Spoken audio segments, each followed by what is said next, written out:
In the age of smartphones and security cameras, there exist recordings so disturbing that they've been hidden from the public eye. These are not blurry photos. These are crystal-clear videos that show something so impossible, so terrifying, that experts refuse to authenticate them. Today, we will examine the most unexplained Bigfoot sightings ever caught on camera. Forbidden footage that reveals a truth too frightening for the world to accept. That we are not alone in these forests, and whatever is watching us from the shadows is far more intelligent and dangerous than we ever imagined. On October 22, 2023, 43-year-old David Kellerman, a former military intelligence officer turned private investigator, stumbled upon what would become the most controversial piece of evidence in cryptozoology history. What started as a routine surveillance job in the remote forests of Northern California would lead to the discovery of footage so compelling and disturbing that government agencies would spend months trying to suppress its release. David Kellerman had built his reputation on finding things that others couldn't or wouldn't. After 15 years in military intelligence, specializing in reconnaissance and surveillance operations, he had transitioned to private investigation work that often took him to places most people would never dare to venture. During his service, David had developed skills that few civilians possessed. He could move through any terrain without leaving traces, set up surveillance equipment that would remain undetected for months, and analyze behavioral patterns with an accuracy that had made him legendary among his peers. The case that brought David to the Humboldt County wilderness seemed straightforward enough. Margaret Thornfield, an elderly widow from San Francisco, had hired him to investigate the disappearance of her grandson, 22-year-old Timothy Thornfield, who had vanished during a solo camping trip 6 months earlier. The official search had been called off after 3 weeks, with authorities concluding that Timothy had likely fallen victim to harsh wilderness conditions. But Margaret wasn't satisfied with the official explanation. Timothy had been an experienced outdoorsman and Eagle Scout who knew the forests of Northern California better than most park rangers. She was convinced that something else had happened to her grandson. The official investigation had been thorough, but ultimately fruitless. Search and rescue teams had combed hundreds of square miles of forest using helicopters, tracking dogs, and thermal imaging equipment. They had found Timothy's abandoned campsite relatively quickly, but the scene had raised more questions than answers. His tent was still standing, his food supplies were untouched, and his expensive camera equipment was scattered around the site as if he had left in a hurry. David's investigation had led him deep into the Six Rivers National Forest, following Timothy's planned route through some of the most remote terrain in California. His methodical approach had already uncovered several clues that suggested Timothy's disappearance was far from ordinary. Strange footprints around the abandoned campsite, unusual hair samples caught on tree branches, and several damaged trees that showed signs of being deliberately broken. The footprints were unlike anything David had encountered. They measured approximately 16 inches in length and 8 inches in width, with a depth that suggested something weighing at least 400 pounds. The stride pattern indicated bipedal movement, but the gait was different from human locomotion. It was on his 4th day in the forest that David made the discovery that would change everything. While investigating a remote valley about 2 miles from Timothy's last known location, David's motion-activated trail cameras had captured something extraordinary during the previous night. The footage showed a massive, bipedal creature moving through the forest with purposeful intelligence, carrying what appeared to be human belongings. David's military training had taught him to remain calm under pressure, but reviewing the footage on his camera's LCD screen made his hands shake with excitement and disbelief.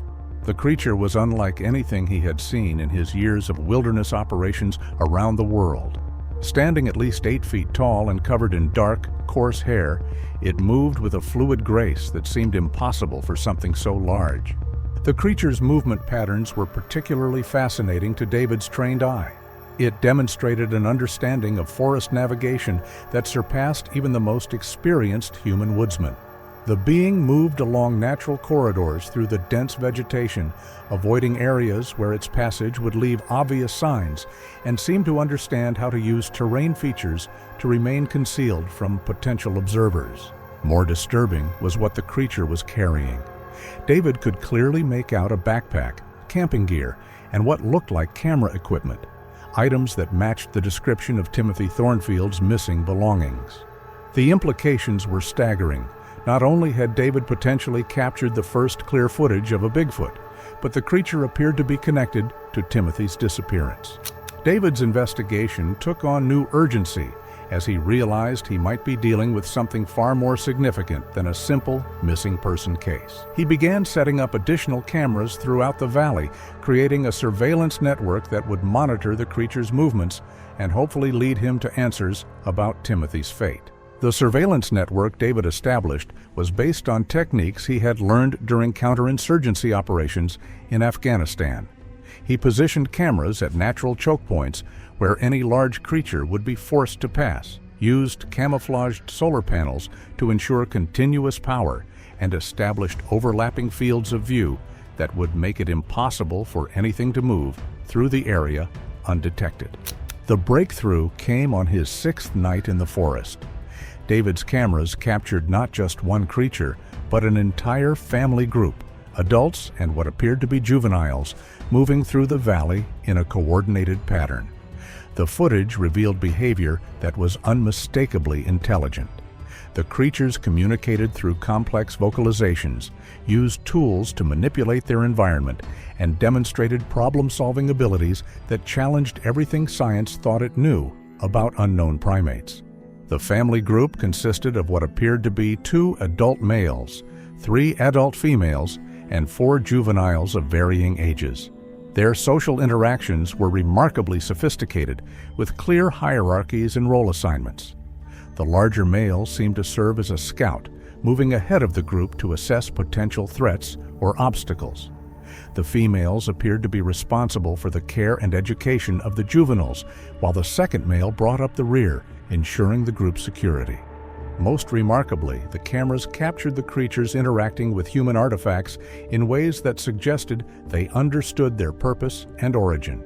They examined Timothy's camping equipment with obvious curiosity, handled his camera gear with surprising gentleness, and even appeared to be attempting to operate some of the electronic devices.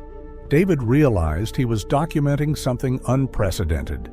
Not just evidence of Bigfoot's existence, but proof that these creatures possessed intelligence and curiosity about human technology.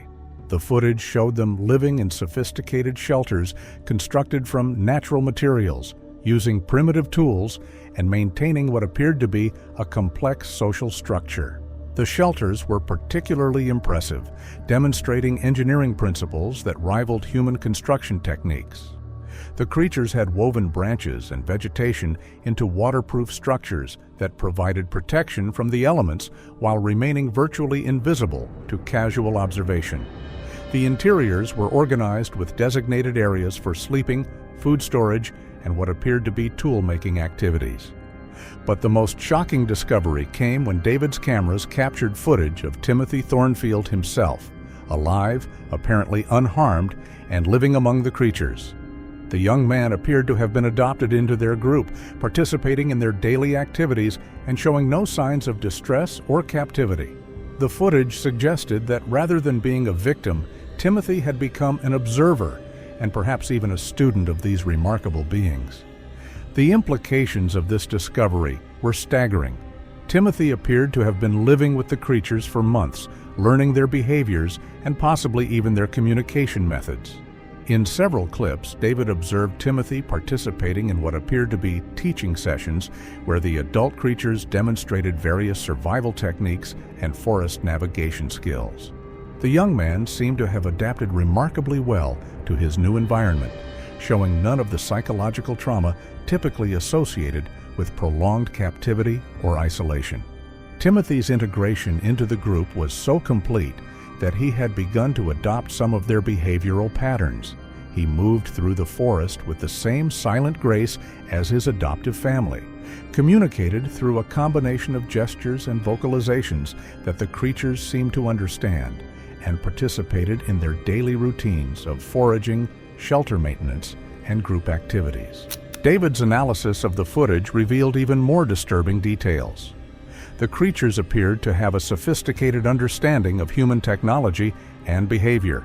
They had carefully preserved Timothy's electronic equipment, keeping it dry and protected in what appered to be a specially constructed shelter. More remarkably, they seemed to understand the purpose of the cameras and recording devices, occasionally positioning them to capture specific activities or interactions. The social dynamics within the creature group were complex and fascinating. David observed clear hierarchies, with older individuals teaching younger ones and specific roles assigned to different members of the community. They demonstrated advanced problem-solving abilities, working together to construct elaborate shelters, create tools from natural materials, and even develop what appeared to be a primitive form of agriculture, cultivating certain plants and fungi in designated areas of their territory. The creatures' tool use was particularly sophisticated. They fashioned implements from stone, wood, and bone that served specific purposes: digging tools for extracting roots and tubers, cutting implements for processing plant materials, and even what appeared to be primitive weapons for hunting small game. The tools showed evidence of careful craftsmanship and were maintained and improved over time. David's military instincts told him that this discovery was too significant to handle alone. The footage he had captured would revolutionize our understanding of human evolution, primate intelligence, and the hidden ecosystems that still existed in North America's most remote wilderness areas. But he also understood that such evidence would attract attention from government agencies that might not have the public's best interests at heart. His concerns proved justified when David returned to civilization and attempted to contact Timothy's grandmother with news of his discovery. Within hours of uploading the footage to a secure server, David found himself under surveillance by unmarked vehicles and receiving visits from individuals who claimed to represent various federal agencies but carried credentials that didn't quite check out. The first visit came at 6:30 a.m., just 2 days after David had returned from the forest. 3 individuals in dark suits appeared at his office, claiming to represent a joint task force investigating unusual wildlife activity in national forests. Their leader, who identified himself only as Agent Morrison, was polite but firm in his questioning about David's activities in the Six Rivers National Forest. The visitors were professional and polite, but their message was clear. David had stumbled upon something that was considered a matter of national security. They explained that the existence of these creatures had been known to certain government agencies for decades, and that a careful protocol had been established to manage any interactions or discoveries. David's footage, they claimed, could disrupt delicate research programs and potentially endanger both the creatures and any humans who might encounter them. Agent Morrison revealed that the government had been aware of these creature populations since the 1960s, when military personnel conducting training exercises in remote wilderness areas began reporting encounters with unknown bipedal primates. Initial investigations had been conducted under the auspices of various classified programs, with findings that were deemed too sensitive for public release. The pressure to surrender his evidence intensified rapidly. David received offers to purchase his footage for substantial sums, followed by increasingly aggressive demands that he turn over all materials related to his investigation. When he refused, the harassment escalated to include break-ins at his office, tampering with his vehicle, and threats against his personal safety. The offers were substantial, initially starting at $500,000 for all footage and related materials, then escalating to over $2 million when David continued to refuse. The money was offered through intermediaries who claimed to represent private research foundations, but David's intelligence background allowed him to recognize the hallmarks of government-front organizations. David realized he was caught in a situation that went far beyond a simple missing person case. The government's reaction to his discovery suggested that authorities were already aware of these creatures' existence and were actively working to suppress any evidence that might reach the public. The implications were staggering. If Bigfoot was real and the government knew about it, how many other secrets were being kept from the American people? The harassment campaign against David was sophisticated and relentless. His phone calls were monitored, his internet activity was tracked, and his financial accounts were subjected to mysterious audits and freezes. Former military colleagues who had maintained contact with him suddenly became unavailable, and his professional network began to distance themselves from his work. The message was clear: cooperate with the suppression effort or face complete professional and personal destruction. David's bank accounts were frozen under the pretense of a tax investigation. His professional licenses were challenged by regulatory agencies, citing anonymous complaints. And his landlord received visits from individuals claiming to be conducting background checks for security clearances. The psychological pressure was intense and unrelenting, designed to isolate him from support systems and make resistance seem futile. But David's military training had prepared him for psychological warfare, and he refused to be intimidated. Instead, he began documenting the harassment he was experiencing, creating a parallel record of government suppression that was almost as compelling as his original Bigfoot footage.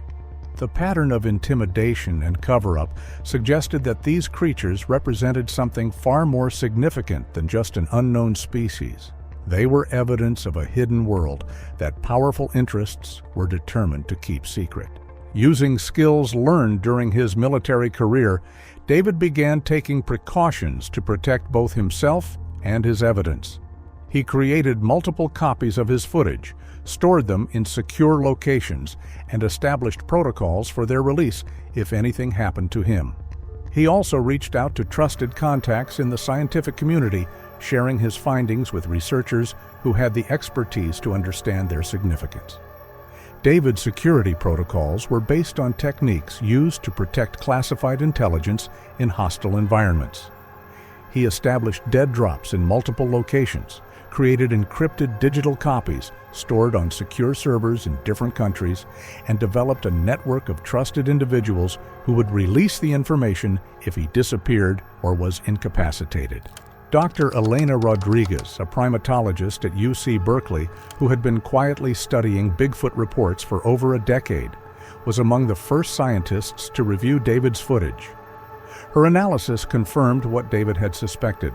The creatures displayed behavioral patterns and physical characteristics that were consistent with a highly intelligent primate species that had somehow remained hidden from mainstream science. Dr. Rodriguez had been conducting her research in secret, knowing that open investigation of Bigfoot phenomena would destroy her academic career. She had accumulated a database of over 3,000 reported encounters, analyzed hundreds of footprint casts, and even collected hair and tissue samples that defied classification. David's footage provided the visual confirmation she had been seeking for years. The genetic analysis of hair samples that David had collected provided even more compelling evidence. The DNA showed characteristics that were clearly primate, but didn't match any known species in scientific databases. Most intriguingly, the genetic markers suggested a lineage that had diverged from human ancestors much more recently than previously thought possible. The DNA analysis revealed a genetic profile that was approximately 96% similar to modern humans, closer than chimpanzees or any other known primate species. The remaining 4% showed unique characteristics that suggested adaptation to specific environmental conditions and possibly enhanced physical capabilities. The genetic evidence supported the theory that these creatures represented a surviving branch of the human family tree. Dr. Rodriguez's preliminary findings indicated that these creatures might represent a surviving population of an archaic hominid species, possibly related to Homo erectus or an unknown branch of the human family tree. The implications for our understanding of human evolution were profound. If these beings had survived in North America for thousands of years, it would completely rewrite the story of human migration and development.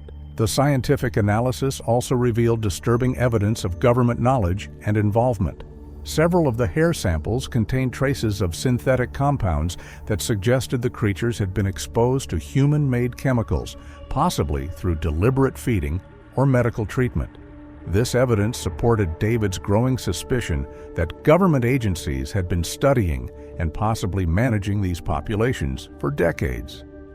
Chemical analysis revealed the presence of compounds used in veterinary tranquilizers, suggesting that the creatures had been captured and studied at some point. There were also traces of synthetic vitamins and minerals that indicated supplemental feeding programs. The evidence painted a picture of long-term government monitoring and management of these populations. As word of David's discovery began to spread through underground networks of researchers and cryptozoology enthusiasts, the pressure from government agencies intensified. David found himself the target of a sophisticated disinformation campaign designed to discredit his findings and destroy his reputation. False stories about his military service appeared online. His professional licenses were challenged by regulatory agencies, and former clients were contacted and pressured to file complaints against him. The disinformation campaign was remarkably thorough and well coordinated. Fake social media accounts began spreading rumors about David's mental health and professional competence. Doctored documents appeared online, suggesting he had been discharged from the military under questionable circumstances. Even his family members were contacted by individuals claiming to be journalists or researchers, asking leading questions designed to elicit statements that could be used to undermine his credibility. Professional trolls flooded online forums with posts questioning David's military record, his investigative methods, and his mental stability. Fake reviews appeared on professional rating sites, describing fictional negative experiences with his services. The campaign was so sophisticated that it clearly required significant resources and coordination, further confirming David's suspicions about government involvement. The situation reached a crisis point when David received credible intelligence that a raid on his secure storage facilities was being planned. Realizing that his evidence was in immediate danger, he made the decision to release everything to the public through multiple channels simultaneously. The footage was uploaded to dozens of video platforms, sent to news organizations around the world, and distributed through encrypted networks that would make it impossible to suppress completely. David's release strategy was carefully planned and executed with military precision. He coordinated the simultaneous release across multiple time zones, ensuring that the footage would be available on dozens of platforms before authorities could react. He also included detailed documentation of the harassment campaign against him, creating a narrative that explained why the evidence was being suppressed. The public release of David's footage created an immediate sensation. Within hours, the videos had been viewed millions of times and were being analyzed by experts around the world. The quality and consistency of the evidence made it impossible to dismiss as a hoax, and the documentation of government suppression efforts added credibility to claims that authorities had been hiding the truth about Bigfoot for decades. The initial response was overwhelming. Major news networks picked up the story within hours, and social media platforms were flooded with discussions, analyses, and debates about the footage. The hashtag Bigfoot Revealed began trending worldwide, and the videos were shared millions of times across all platforms. The scientific community's response was divided but intense. Mainstream researchers who had previously dismissed Bigfoot as pseudoscience were forced to confront evidence that met rigorous standards of documentation and analysis. The footage showed anatomical details, behavioral patterns, and environmental interactions that would be nearly impossible to fabricate convincingly. Leading primatologists from around the world began requesting access to the raw footage for analysis. Dr. Jane Goodall, the renowned chimpanzee researcher, issued a statement calling for serious scientific investigation of the evidence. The International Union for Conservation of Nature announced the formation of a special committee to evaluate the footage and its implications for primate taxonomy. Most compelling was the documentation of Timothy Thornfield's apparent integration into the creature's social group. Anthropologists noted that his behavior in the footage suggested he had learned to communicate with the beings and had been accepted as a member of their community. The implications for our understanding of interspecies communication and intelligence were profound. The international response to David's revelations was swift and varied. European scientists, less constrained by American government pressure, began organizing expeditions to search for similar creatures in their own wilderness areas. Indigenous communities around the world came forward with their own stories and evidence of encounters with similar beings, suggesting that these creatures might represent a global phenomenon rather than a uniquely North American mystery. The Smithsonian Institution announced plans for a comprehensive analysis of the footage, while the National Geographic Society committed funding for follow-up expeditions to the area where David had made his discoveries. International research teams from Japan, Germany, and the United Kingdom requested permission to conduct their own investigations in American wilderness areas. The government's response to the footage's release was swift and predictable. Official statements dismissed the evidence as elaborate hoaxes, while behind the scenes, agencies worked to discredit David and suppress further investigation. The area where he had made his discoveries was suddenly declared off-limits due to environmental concerns, and researchers who attempted to verify his findings were turned away by armed guards. The Forest Service issued emergency closure orders for large sections of the Six Rivers National Forest, citing concerns about endangered species habitat and fire danger. Military personnel were deployed to enforce the closures, and aircraft were prohibited from flying over the restricted areas. The response was so disproportionate that it only served to validate David's claims about government cover-up efforts. But the damage to the cover-up had already been done. David's footage had provided the world with undeniable evidence that intelligent bipedal creatures were living in North America's wilderness areas, and that government agencies had been aware of their existence for years. The revelation sparked a global conversation about what other secrets might be hidden from public view, and whether citizens had the right to know about discoveries that could fundamentally change our understanding of life on Earth. Timothy Thornfield's fate remained a mystery, as attempts to return to the area where he had been filmed were blocked by federal authorities. His grandmother, Margaret, filed lawsuits demanding access to her grandson and answers about his condition, but legal proceedings were stalled by claims of national security and public safety concerns. The legal battle that followed revealed the extent of government knowledge about these creatures. Court documents, heavily redacted but still revealing, showed that multiple agencies had been aware of Bigfoot populations for decades. Research programs, funded through black budgets and classified operations, had been studying the creature's behavior, intelligence, and potential impact on human society.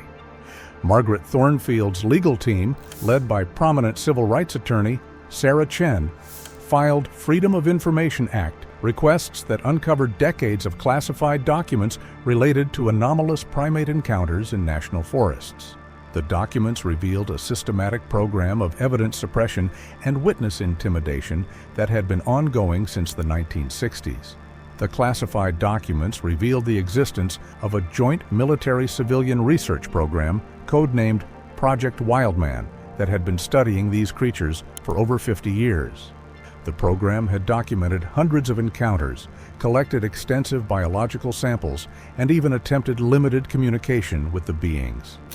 The research had been classified at the highest levels due to concerns about public panic and the potential impact on religious and scientific worldviews. David's life was forever changed by his discovery and the events that followed. He became a reluctant celebrity in the cryptozoology community while remaining a target of government harassment and surveillance. His private investigation business was destroyed by the controversy, but he found new purpose as an advocate for government transparency and the public's right to know about scientific discoveries.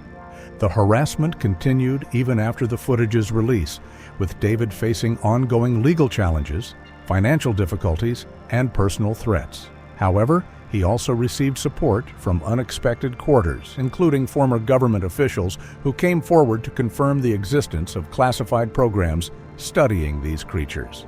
The footage that David captured in the forests of Northern California remains some of the most compelling evidence for Bigfoot's existence ever recorded. More importantly, it has opened a window into a hidden world that exists parallel to our own, challenging our assumptions about intelligence, consciousness, and humanity's place in the natural order. The creatures that David documented continue to live in the remote wilderness areas of the Pacific Northwest, protected now not just by their own intelligence and stealth, but by government agencies that seem determined to keep their existence secret. The reasons for this secrecy remain unclear, but the implications are profound. If such remarkable beings can remain hidden in our modern world, what other wonders and mysteries await discovery in the wild places that still exist beyond the reach of civilization? David's story serves as a reminder that truth has a way of emerging despite the best efforts of those who would suppress it. His courage in releasing footage that powerful interests wanted to keep hidden has given the world a glimpse of possibilities that challenge our most basic assumptions about what we think we know. Sometimes the most important discoveries are the ones that certain people never want us to see.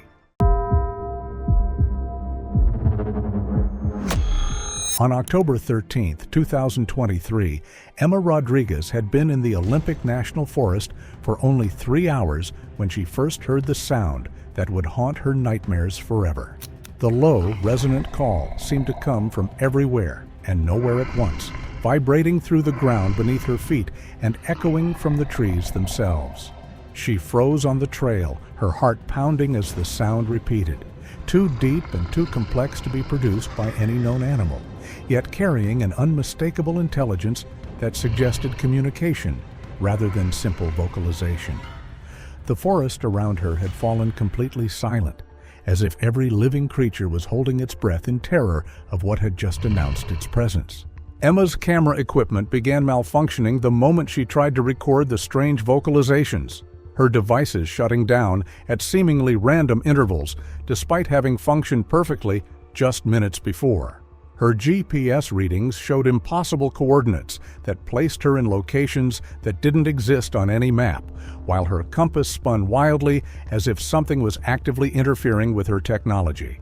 The silence that followed the creature's call was so complete, it seemed to press against her eardrums like a living thing, broken only by the sound of her own panicked breathing and the crunch of leaves beneath her trembling feet.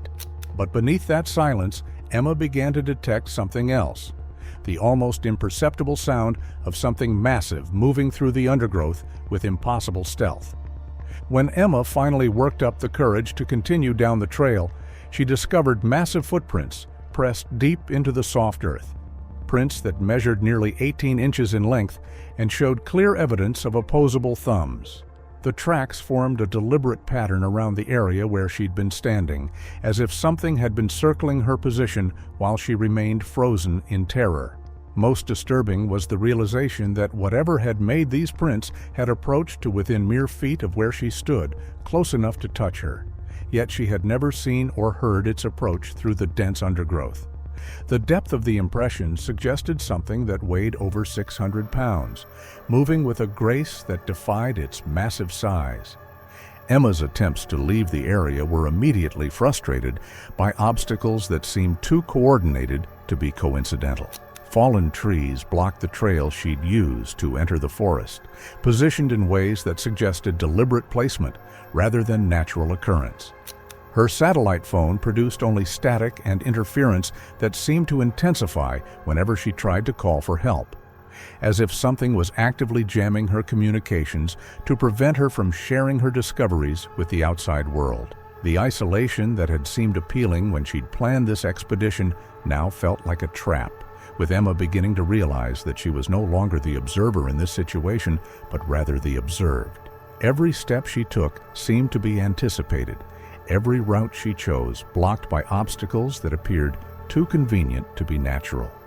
The first direct sighting came as Emma struggled to find an alternate route through the dense forest, her panic growing with each blocked path and dead end. Through the trees ahead, she caught a glimpse of something enormous, moving between the massive trunks with impossible stealth. a figure that stood upright like a human, but possessed proportions that suggested a creature of incredible size and strength. The being seemed to be studying her from a distance, its movements coordinated and purposeful as it paralleled her desperate attempts to escape. When Emma tried to focus her camera on the creature, the device immediately shut down, leaving her with only the terrifying memory of eyes that reflected the filtered sunlight with unmistakable intelligence, and what appeared to be curiosity about her presence in its domain. Emma's terror escalated when she realized that the creature was not alone.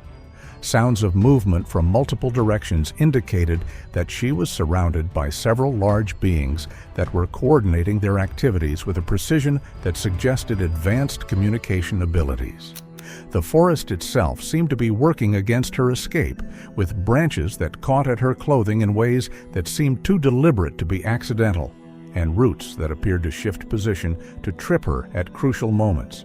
Her attempts to document what was happening were frustrated by equipment failures that occurred at the most crucial moments, as if whatever was watching her understood the importance of preventing her from gathering evidence of their existence. The creatures seemed to possess an understanding of human technology that was both impressive and deeply unsettling. Emma's frantic escape became a blur of terror as the forest closed in around her. The deeper she ran, the more the landscape twisted. Paths vanished, landmarks shifted, and the air grew thick with the scent of earth and something musky.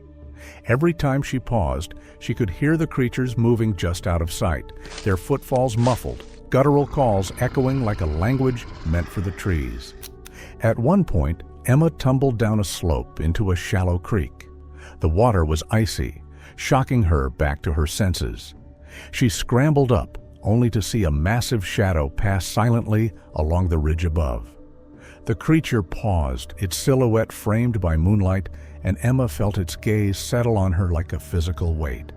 She pressed herself against the bank, barely daring to breathe, as the being let out a low, rumbling sound that vibrated through her bones. The chase resumed, but now the creatures were driving her, not just following, but steering her with uncanny precision. Whenever she tried to double back or hide, a branch would snap or a stone would be thrown, forcing her to change direction. She caught glimpses of more than one figure moving in parallel, their eyes glinting in the darkness, their movements impossibly fast and coordinated. Emma realized with dread that she was being herded toward a destination she could neither see nor understand. Suddenly, the forest opened into a wide, unnatural clearing.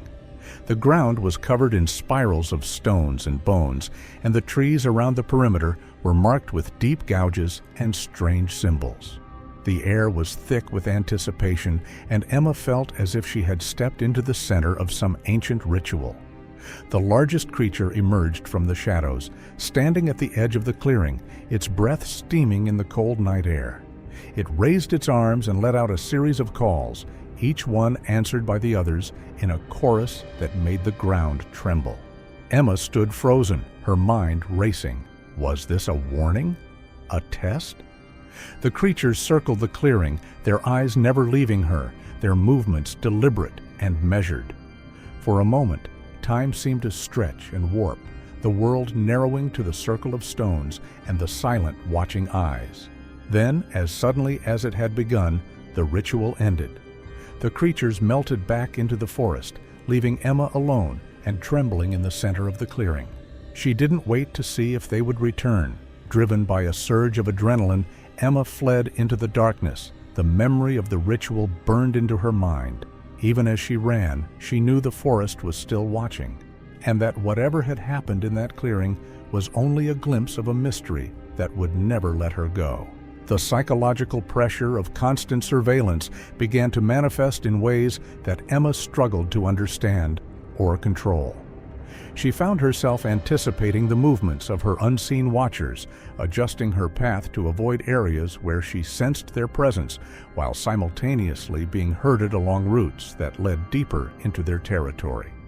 The creatures seemed to be learning from their observations of her behavior, adapting their tactics based on her responses, and becoming more sophisticated in their approach with each passing hour.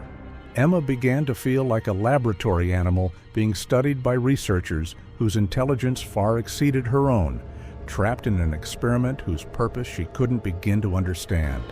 The realization that she was being manipulated by something that could think and plan was more terrifying than simple predation. The most direct encounter came when Emma stumbled into a small clearing and found herself face to face with the massive creature that had been stalking her through the forest. The being stood over 8 feet tall, covered in dark hair that seemed to shimmer with an almost metallic quality in the filtered sunlight, with eyes that held an intelligence that was unmistakably aware and calculating. It studied her with the same intensity that she had been trying to use to study the forest, tilting its massive head as if trying to understand what kind of creature she was and what her intentions might be. The moment of eye contact lasted only seconds, but it left Emma with the chilling realization that she was being evaluated according to criteria she couldn't comprehend. The creature's expression seemed almost curious, as if it was encountering something as unusual to it as it was to her. Emma's attempt to slowly back away from the creature was met with a low vocalization that seemed to carry meaning, as if the being was trying to communicate something important or warn her about something she couldn't see. The sound was complex, with tonal variations that suggested it was part of a sophisticated language system, and Emma had the disturbing realization that the creature was actually trying to talk to her. When she continued to retreat, the creature's vocalizations became more insistent, and she could hear answering calls from the forest around her as other beings responded to what sounded like tactical coordination. The realization that she was surrounded by multiple intelligent creatures that were discussing her fate in a language she couldn't understand filled Emma with a terror that transcended anything she had ever experienced. The decision to run came when Emma heard the creatures beginning to move closer, their massive forms crashing through the underbrush with increasing boldness as they closed the distance between themselves and their subject. She turned and sprinted toward what she hoped was the direction of the main trail, her flight through the dark forest becoming a nightmare of stumbling over unseen obstacles and constantly looking over her shoulder for signs of pursuit. The creature's response was immediate and coordinated, with sounds of movement that indicated they were not willing to let their subject escape without a significant effort to recapture her. Their pursuit began with what sounded almost like disappointment, as if they had hoped for a different outcome from their attempted communication.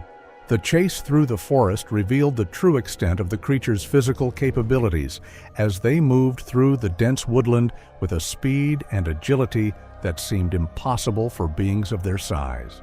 Emma could hear them crashing through the trees behind her, their pursuit coordinated in ways that suggested they were working together to cut off her escape routes and funnel her toward a destination of their choosing. The sounds of their movement indicated that they were not simply chasing her, but were actively herding her, using their superior knowledge of the terrain to guide her flight along paths that would eventually lead her back into their control. Their footsteps thundered through the forest with a rhythm that suggested they were matching each other's pace, working as a coordinated unit rather than individual predators. During her desperate flight, Emma began to notice that the very forest seemed to be conspiring with her pursuers, creating obstacles that slowed her progress while providing clear pathways for the creatures that hunted her through the darkness. Branches caught at her clothing with deliberate precision. Roots shifted to trip her at crucial moments, and the terrain itself seemed to funnel her toward areas where her pursuers could more easily corner her.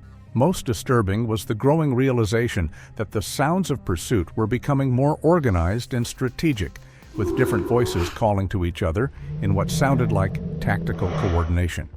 The creatures were communicating constantly during the chase, sharing information about her location and coordinating their movements with military precision. As Emma stumbled through the undergrowth, her panic-stricken mind began to process details that her terror had initially obscured. fragments of understanding that painted an even more disturbing picture of her situation. The creatures pursuing her seemed to be using tools. She could hear the distinctive sounds of implements striking wood and stone, suggesting they possessed technology that no wild animal should have been able to create or use. Their vocalizations carried nuances that indicated not just communication, but complex language, with tonal variations that suggested they were discussing strategy and coordinating their efforts with a sophistication that rivaled human military operations. The realization that she was being hunted by something that could think, plan, and use tools was more terrifying than any simple animal attack. The forest around Emma began to take on an increasingly surreal quality as her flight continued, with shadows that moved independently of any visible source and sounds that seemed to come from directions that defied the laws of physics. She found herself running through areas that her rational mind insisted couldn't exist. Clearings that were perfectly circular despite being surrounded by ancient trees, streams that flowed uphill, and rock formations that seemed to shift and change when she wasn't looking directly at them. The pursuit behind her continued relentlessly, accompanied by phenomena that suggested the very fabric of reality was being manipulated by forces beyond her comprehension. The creatures seemed to possess abilities that went beyond simple physical prowess, as if they could influence the environment itself to aid in their hunt. Emma's terror reached new heights when she realized that her pursuers seemed to be enjoying the chase, their calls carrying what could only be described as amusement, as if her panic was providing them with entertainment rather than simply serving a practical purpose. The creatures appeared to be toying with her, allowing her to think she was escaping, only to cut off her route and force her to change direction. Their superior knowledge of the terrain gave them an overwhelming advantage, and Emma began to understand that her flight was nothing more than another part of their experiment, a test of her responses under extreme stress rather than a genuine opportunity for freedom. The psychological warfare was as deliberate as their physical pursuit, designed to break down her resistance and force her into complete submission. At one point during the chase, Emma managed to climb a massive fallen tree that had created a natural bridge across a deep ravine, hoping to put some distance between herself and her pursuers. But as she reached the middle of the makeshift bridge, she heard the unmistakable sound of the creatures climbing up behind her with impossible agility. Their massive hands gripped the bark with ease, their powerful limbs propelling them up the trunk with a speed that defied their enormous size. Emma could hear their breathing growing closer, deep and rhythmic, like the sound of massive bellows. And she realized with growing horror that they were actually gaining on her, despite her head start. The creature's pursuit took on an almost playful quality, as they began to demonstrate abilities that seemed designed to showcase their superiority over their human prey. Emma watched in terror as one of the beings leaped from tree to tree with impossible grace, covering distances that should have been fatal for any creature of its size. Another seemed to be moving through the forest canopy above her, keeping pace with her desperate flight while remaining almost completely invisible among the dense foliage. The coordination between the creatures was so precise that Emma began to suspect they were communicating through methods she couldn't detect, perhaps using infrasonic frequencies or other signals that were beyond human perception. As Emma's energy waned, she stumbled into a clearing she didn't recognize, one that seemed impossibly ancient, the ground covered in spirals of stones and bones. The air was thick with the scent of moss and something musky, and the trees pressed in so tightly that the sky was only a memory. The creatures paused at the edge, watching her with a patience that felt almost ritualistic. For a moment, Emma felt as if she were the centerpiece of a ceremony, the subject of a gathering that had been waiting for her arrival for centuries. The largest of the beings stepped forward, raising its arms and letting out a guttural call that echoed through the trees, answered by the others in a chorus that made the ground vibrate beneath her feet. Suddenly, the spell was broken. The creatures turned and melted back into the forest, leaving Emma alone in the clearing. She didn't know if she had passed some kind of test or if they had simply lost interest, but she seized the opportunity to run. Branches whipped at her face and roots threatened to trip her with every step, but she pushed on, driven by a primal fear that drowned out all rational thought. Behind her, she could still hear the creatures moving, their calls growing fainter as she put distance between them. But even as she escaped, Emma knew the forest was still watching, and that whatever had happened in that clearing was only the beginning of a mystery that would haunt her for the rest of her life. The breakthrough that would save Emma's life came when she stumbled into an area where her cell phone unexpectedly picked up a weak signal, allowing her to place a frantic call to emergency services while still running from her pursuers. The 911 recording captured her panicked description of being chased by creatures that defied rational explanation, beings that moved through the forest with intelligence and coordination that suggested advanced cognitive abilities. Her call was interrupted by sounds that the emergency operator later described as unlike anything in their experience.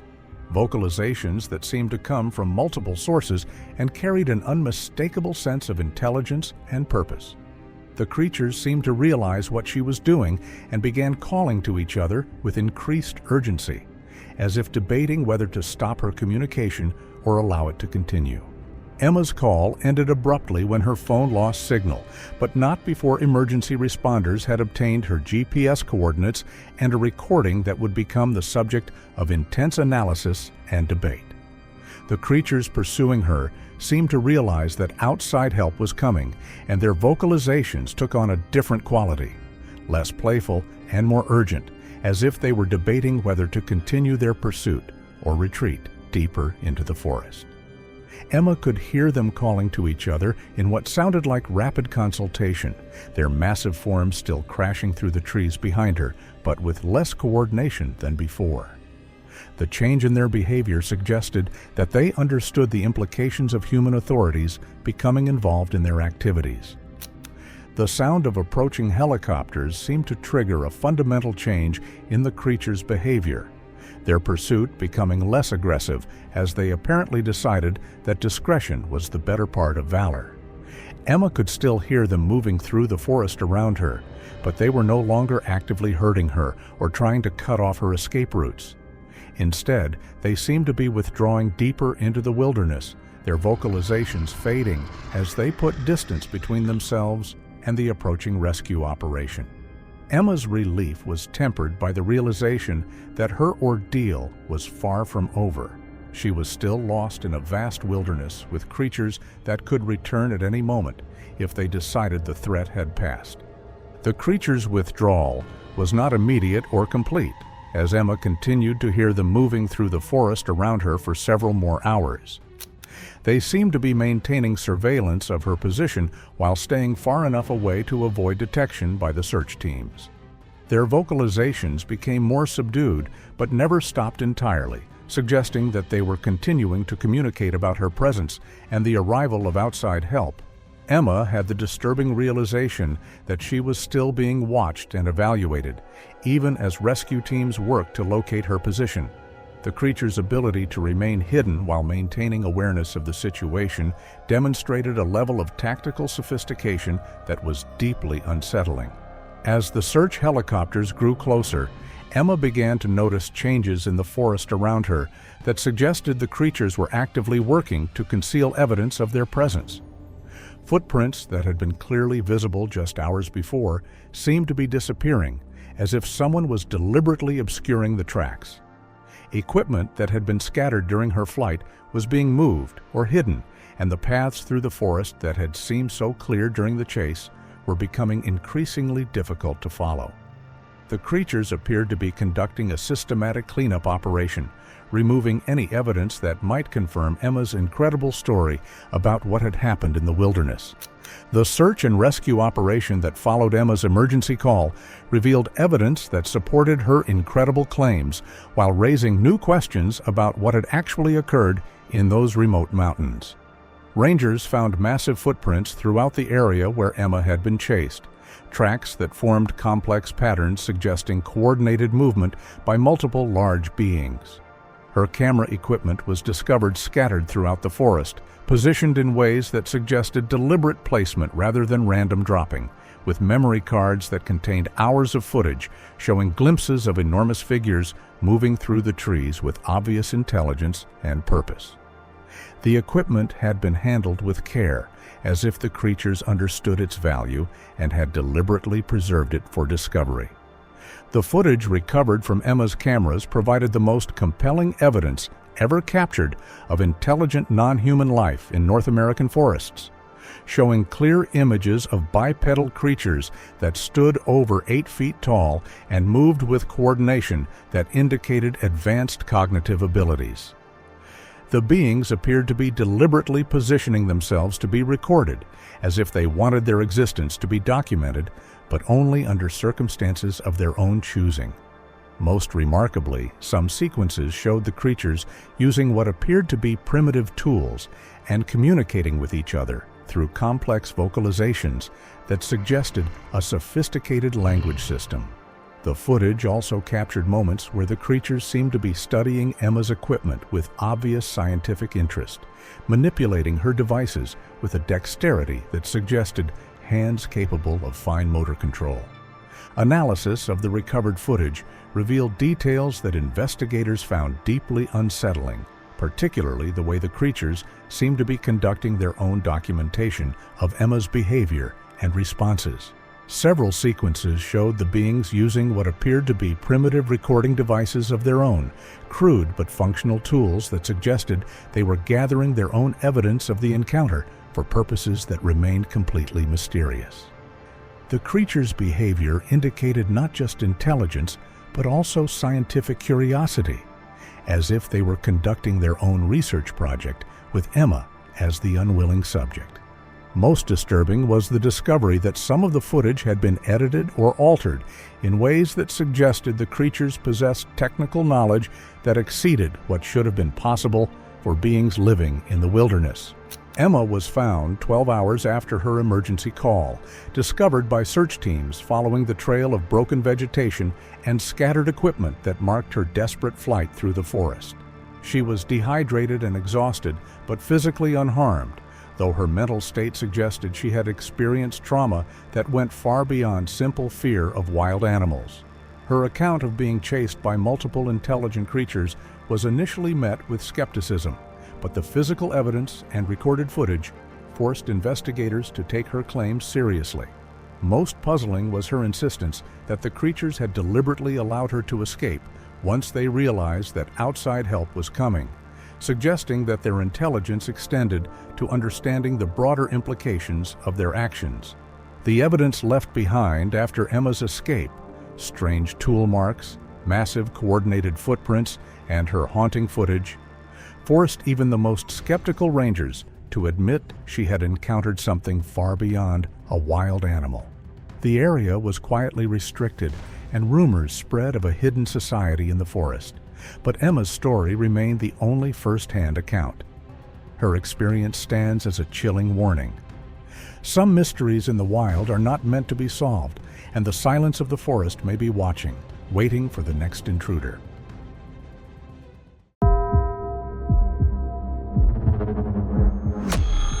It was March 11, 2024, deep in the wet silence of Washington's Olympic National Forest, where fog settles low and radio signals vanish within minutes of the road.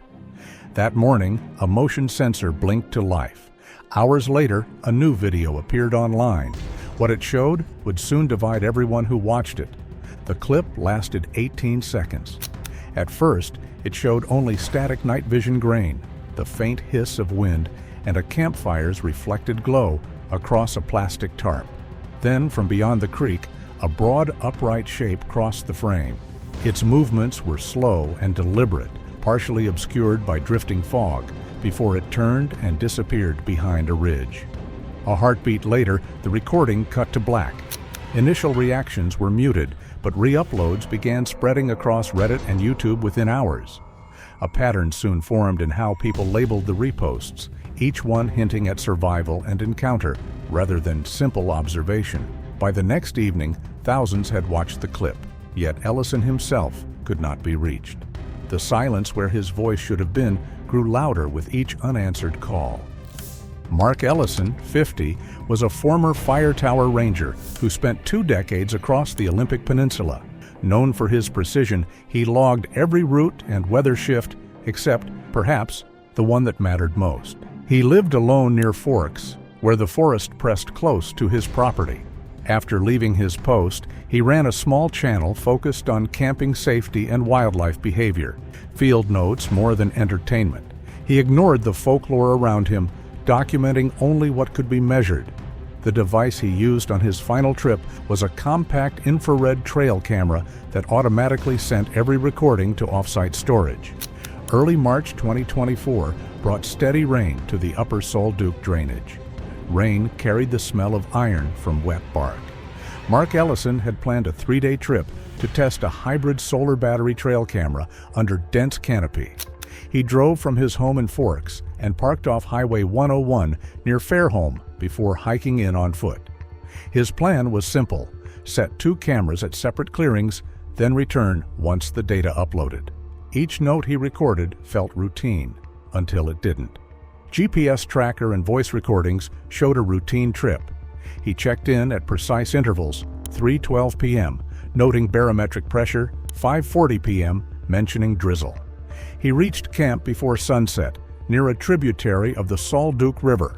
On day 2, he moved between camera sites, covering nearly 5 miles before returning to camp by late afternoon. His last coordinates placed him a quarter mile from his tent. At 7:52 that evening, Ellison sent a voice note about rising wind and plans to leave early. The message uploaded, then the connection dropped. No further transmissions came after 8 p.m. At 8:41 p.m., his trail camera detected motion. It recorded 18 seconds of night vision footage before uploading to the cloud, the same clip showing a tall shape near the riverbank. Despite the valley's notoriously weak service, short bursts of connection often occurred along ridgelines, which could explain how the file transmitted successfully. Yet the file was perfect, too perfect. The successful upload confirmed equipment was functioning, yet nothing followed. The cameras stayed silent through the night. If the camera was alive, something else in the valley was too. When Ellison failed to return, his sister reported him overdue on March 14th. She had assumed he'd extended the trip because of persistent rain and poor road conditions, but after several unanswered messages, she contacted authorities. Search teams later found his vehicle locked at the trailhead. Teams advanced along the drainage using standard search grids. Near his camp, they found the tent intact, sleeping bag rolled, and cooking gear neatly stacked. His backpack rested under the tarp with 1 day's rations left. The radio was powered off, its batteries removed. Only his phone was missing. The charger remained coiled beside a full battery pack, suggesting he'd taken it with him before vanishing into the forest. A recovered set of boot impressions led away from camp for roughly 40 yards before blending into a patch of wet moss where tracking became unreliable. The path ran parallel to the stream in the same direction as the camera's recorded footage. Was he following something or being led? Searchers found no signs of struggle, no animal traces, and no evidence of sudden runoff or slope collapse. Technicians found Ellison's GPS trail ended abruptly at 8:02 p.m., less than 40 minutes before his camera recorded motion. Investigators blamed either drained batteries or a signal drop in rough terrain.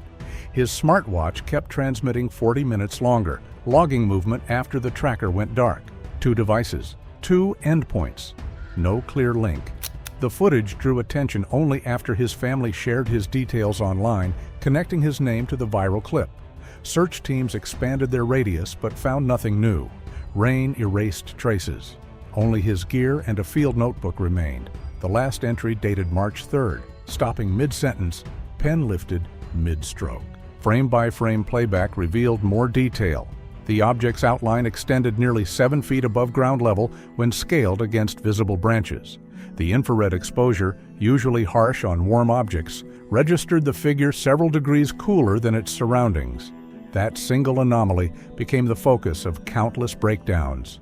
Under normal conditions, a living subject moving through cold air would appear warmer on infrared. The inverse pattern suggested heavy insulation, either natural or layered, capable of masking body heat. But what kind of insulation makes something colder than the forest itself? Colorized conversions circulated across multiple forums, each exaggerating contrast in different ways. One enhanced frame showed a faint reflection on the lower left, 2 consecutive frames in which a smaller irregular shape appeared. Some called it a sensor echo or a lens reflection from fog droplets, while others saw the hint of another crouched figure. No one could agree on the scale, and no one could explain why it moved when nothing else did. Professionals with backgrounds in drone and wildlife imaging weighed in. A group of remote sensing students from Oregon State University attempted to reconstruct the camera's parameters based on the embedded EXIF metadata.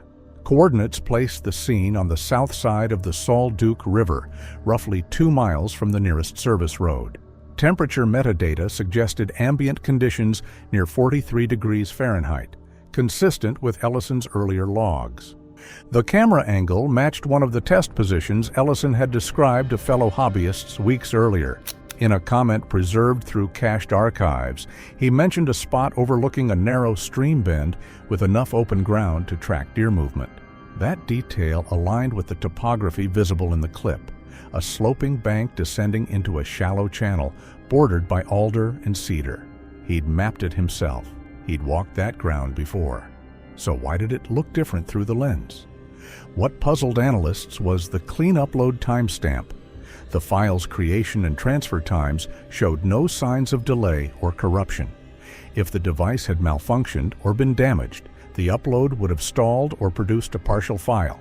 Instead, the connection remained steady for the full duration, meaning the camera completed its data queue without interruption. Perfect transmission from a valley known for dead zones. Technicians studying the pixel patterns noticed a faint flicker in the upper right quadrant between frames 241 and 245, less than a quarter of a second in real time. When brightness levels were equalized, a diffused light signature appeared, consistent with a brief reflection from a wet surface or metallic object. It moved counter to the camera's natural light gradient, suggesting an independent source of reflection rather than random interference. Something had caught light where no light should have been. Theories diverged. One camp claimed it was a visual echo from the moving figure. Another insisted it was the partial outline of a second body entering the periphery. A third argued for atmospheric distortion common in humid forest air when illuminated by infrared. No theory could fully explain why the reflected area appeared cooler than both background and subject, reversing expected thermal hierarchy. Independent field photographers recreated similar setups using identical hardware. Most achieved plausible silhouettes using heavy clothing or insulated suits, yet none could replicate the precise temperature inversion shown in the file. The simulated subjects always registered warmer than the forest floor, even when soaked or coated with mud. To match the readings, an object would need either a heat-reflective surface or extremely low core temperature inconsistent with a living human, or it would need to have been there so long it had become part of the cold itself. Satellite imagery confirmed that the area around the recorded coordinates contained deep canopy and water channels known for producing cold air pockets. In such zones, temperature gradients could shift abruptly over short distances. Analysts tried mapping air density changes to explain the flickering outlines, yet the footage's stability argued against wind interference. Every tree in the frame held still. Only the moving figure showed motion distortion, as if everything else knew to stay frozen. As online interest grew, various users claimed to possess clearer copies. Most were filtered versions of the same source, compressed and re-uploaded under misleading titles. The original remained on a cloud server associated with Ellison's account until it was mirrored by multiple websites. A retired wildlife biologist from the Pacific Northwest Research Station reviewed the clip at normal speed and noted proportion ratios unusual for any known animal. The limb length appeared human, but the forward pitch of the torso and restricted arm swing suggested limited shoulder rotation, a trait found in large quadrupeds when forced upright. Combined with the even pacing and apparent mass, the profile did not match typical human gait. It walked like something learning how. Forums filled with motion tracking overlays. Volunteers marked joint points and stride intervals. The results varied, but shared one oddity. The stride distance measured consistently, longer than that of an average adult male. The figure's head never turned toward the camera, despite the obvious illumination shift when it crossed the clearing. It moved as if aware of the light source, but indifferent to it, or as if it had done this before. A few users highlighted the final 3 frames where the shape began to descend behind a slope. The camera registered a brief drop in ambient contrast, followed by a pulse of interference resembling static. Some mistook it for a system error, but file diagnostics confirmed intentional cutoff. The device terminated recording precisely at the standard 18-second mark, meaning the motion trigger had completed its cycle rather than failed. It ended exactly when it was supposed to. Nothing malfunctioned, nothing broke. It simply stopped watching. When investigators later cross-checked the metadata with official survey maps, the coordinates aligned with a ridge overlooking a narrow tributary of the Sol Duc River. The distance to the nearest access point measured just over 2 miles, accessible only by foot and far from campsites. Despite meticulous analysis, no consensus emerged. To some, the video showed a hoax performed with precision equipment. To others, it was a rare example of an unknown presence moving through one of the most isolated valleys in the region. The only certainty came from the data itself. The camera functioned exactly as designed, recorded at stable temperature and time, and transmitted the file without error. But certainty isn't the same as truth. By the second week after the leak, breakdown threads dominated discussion boards. Digital forensics groups produced papers describing possible causes, ranging from double exposure to sensor misread. Yet each hypothesis left one constant unexplained: the secondary reflection that appeared in those 2 brief frames. It was there, unmistakable, yet no one could say what it was or why it moved opposite the main subject. Some things defy focus no matter how many times you replay them. When search teams reached the coordinates tied to the footage, the clearing matched every contour visible in the clip. The slope, the stream bend, even the distinctive split trunk on the left side of the frame, all present. But the primary trail camera that had recorded the event was gone. Only its nylon mounting strap and a length of solar wire remained, both ends frayed but not cut. The ground beneath the tree showed no signs of struggle, only a compressed patch of soil where the camera housing should have rested. Something had taken it gently. 200 yards from the site, Ellison's backup camera remained active. It captured no visuals, only 8 seconds of heavy impacts, a low hum, then static at 8:42 p.m., 1 minute after the main clip. Analysts noted an electromagnetic-type spike, as if something nearby generated interference. His vehicle sat untouched at the Fairholme trailhead, keys gone but supplies intact. Hours after the footage spread, forensic users discovered a second save at 9:03 p.m., over 20 minutes after all devices went dark. Service in the valley was poor, yet deliberate access was clear. The file had been reopened. The question was, by whom? This discrepancy became the first tangible contradiction in the case. If Ellison had left camp before 8 p.m. and the footage auto-uploaded at 8:41, who interacted with the file at 9:03? Investigators tested the hypothesis of an automated server sync, but logs from the manufacturer's database showed no queued retries or firmware updates at that time.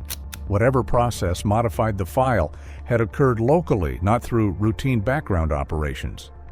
Further inspection revealed that the 903 record shared the same checksum as the original, ruling out content alteration. The change involved metadata only, consistent with a resave command triggered when a user previews or reopens the file, as if someone had been reviewing what they just recorded. That small gap, 22 minutes between upload and modification, became the focal point for both official investigators and online sleuths.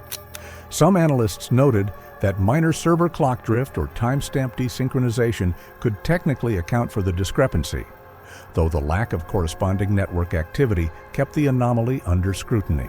Searchers on the ground had found no footprints beyond the creek, no equipment suggesting Ellison retrieved the camera himself, and no evidence of wildlife interference capable of pressing buttons or powering devices. Yet the file's behavior implied human interaction, or something that understood how humans interact. Forums began speculating that someone else had been in the area, possibly another hiker or a passerby who found the camera and triggered a manual upload while checking its contents. But weather records showed heavy rain moving through the region that night, reducing visibility and making travel off established routes unlikely. Rangers also confirmed no other camping permits had been issued within a 5-mile radius during that period. No one else should have been there. So who touched the camera at 9:03? 3 nights after the original clip spread, a second version surfaced on a small video mirror under an unverified account. The username matched none of Ellison's, yet the description claimed it was a restored copy from the trail camera's SD card. Uploaded just after midnight on March 14th, between official searches and the final volunteer sweep, it seemed deliberately timed. The checksum differed slightly, indicating a new encode. This version ran 5 seconds longer. Amid static and interference, a faint shape appeared, elongated, bent, dragging something downslope. The feed ended in a smear of noise and blackout. 5 seconds that changed everything. Video forensic groups analyzed the new clip and found no edits. Only breaks typical of an interrupted upload resumed under weak signal. The file acted as if a frozen transfer had later continued from cached data, suggesting the added segment always existed but failed to send the first time. The camera had seen more than anyone realized. Its block-based system could store incomplete frames for later upload, yet no one could explain how those missing packets resurfaced 3 days later, or who held the physical card needed to retrieve them. By then, search teams had confirmed one fact: the primary camera was gone. Compression analysis deepened the puzzle. The static at the start of the added sequence displayed a symmetrical frequency band, evidence of re-encoding, not external noise. Experts described it as a signature left when damaged frames are rebuilt by automated correction software. The recovered images were cleaner than they should have been, almost too intact for a device that had supposedly gone offline. Someone had worked to restore them. But why? Viewers who enhanced the footage noticed a series of faint flickers along the right edge, forming a repeating pattern consistent with a swinging light source. When motion tracked, the rhythm aligned closely with a bipedal gait, alternating at just under 2 strides per second. The dragging form appeared attached or pulled, its heat signature fading unevenly as the larger shape moved downslope. Something was being carried or taken. Timing comparisons soon connected the recovered segment to another dataset, Ellison's smartwatch telemetry extracted from cloud backup. His device had been configured to sync periodically through a low-bandwidth satellite relay, preserving minute-level heart rate logs even after local signal loss. The data showed a sudden elevation at 8:44 p.m., climbing rapidly for less than 2 minutes before flatlining at 8:46. The moment of peak signal loss overlapped exactly with the extended portion of the new video. His heart had stopped at the exact moment the extra footage ended. To investigators, the correlation was circumstantial, but for online researchers, it became a turning point. The idea that the extra footage aligned with Ellison's last recorded heartbeat implied both events were captured within the same minute. The footage didn't just show what happened, it showed when he stopped running. Within 24 hours of its posting, the second file was removed from the original site for privacy concerns, but duplicates spread immediately across mirror channels. Each re-upload introduced new compression errors, yet the defining sequence, the faint figure dragging weight behind the ridge, remained visible enough to sustain argument. Whether it depicted corrupted pixels or something tangible, its timing and method of appearance transformed the case from an isolated disappearance into a digital mystery. The recovery team moved through the Sol Duke drainage with handheld thermal scanners, mapping every contour of the floodplain. On the sixth day, near a narrowing of the creek, they found an object half buried in mud beneath a fallen branch. It was Ellison's smartwatch, screen cracked, band torn, but GPS module intact. Data extracted from the watch showed a sudden burst of motion beginning at 8:43 p.m., with his heart rate spiking at 8:44 as he covered roughly 200 feet in under a minute before signals stopped. The elevation graph indicated a brief incline, then descent toward the water. Analysts estimated that he had covered the distance in less than 40 seconds before the signal flatlined. 40 seconds of speed, then nothing. Around the same area, investigators documented two sets of impressions in the soft soil. One matched standard hiking boots consistent with Ellison's model, size 11. The other appeared parallel, larger, broader, and bare. The second track measured nearly 14 inches from heel to toe, but the shape was uneven, with pressure points unlike a human arch. The prints extended for 3 paces before fading where the mud thinned near gravel. Wildlife biologists from the Department of Fish and Wildlife later examined plaster casts and noted that a bear could produce similar depth under rearing posture. But the stride length, over 5 feet, did not match known locomotion patterns. Biologists noted that while bears can rear briefly, sustained pacing at that stride length was improbable. The impressions showed neither a full quadrupedal gait nor a consistent upright stance, but something intermediate, something that walked beside him, matching him step for step. Despite growing speculation, law enforcement issued no public statements. Search logs made no mention of recovering the missing SD card. Officially, the investigation categorized all unrecovered equipment as having undetermined disposition. By mid-March, the internet divided into factions. One group advanced what they called the human theory, the belief that Ellison's disappearance resulted from a staged scare gone wrong. They argued that another camper or filmmaker had planned a viral prank, misjudged conditions, and triggered a real emergency. But if it was staged, why did the footprints continue past the frame? Opposing them were proponents of the biological theory who treated the event as an authentic encounter with an unidentified species. They cited the temperature inversions in the original file and the stride spacing at the creek as evidence of a large biped adapted for stealth in cold environments. And no one could say who moved the file at 9:03. A third camp, labeled by moderators as the staged upload theory, took a different approach. They suggested that Ellison himself had captured legitimate wildlife footage, but someone else later manipulated or recontextualized it. The 9:03 p.m. modification, they claimed, marked an external actor accessing his account after the fact. These competing narratives generated a wave of open-source data projects.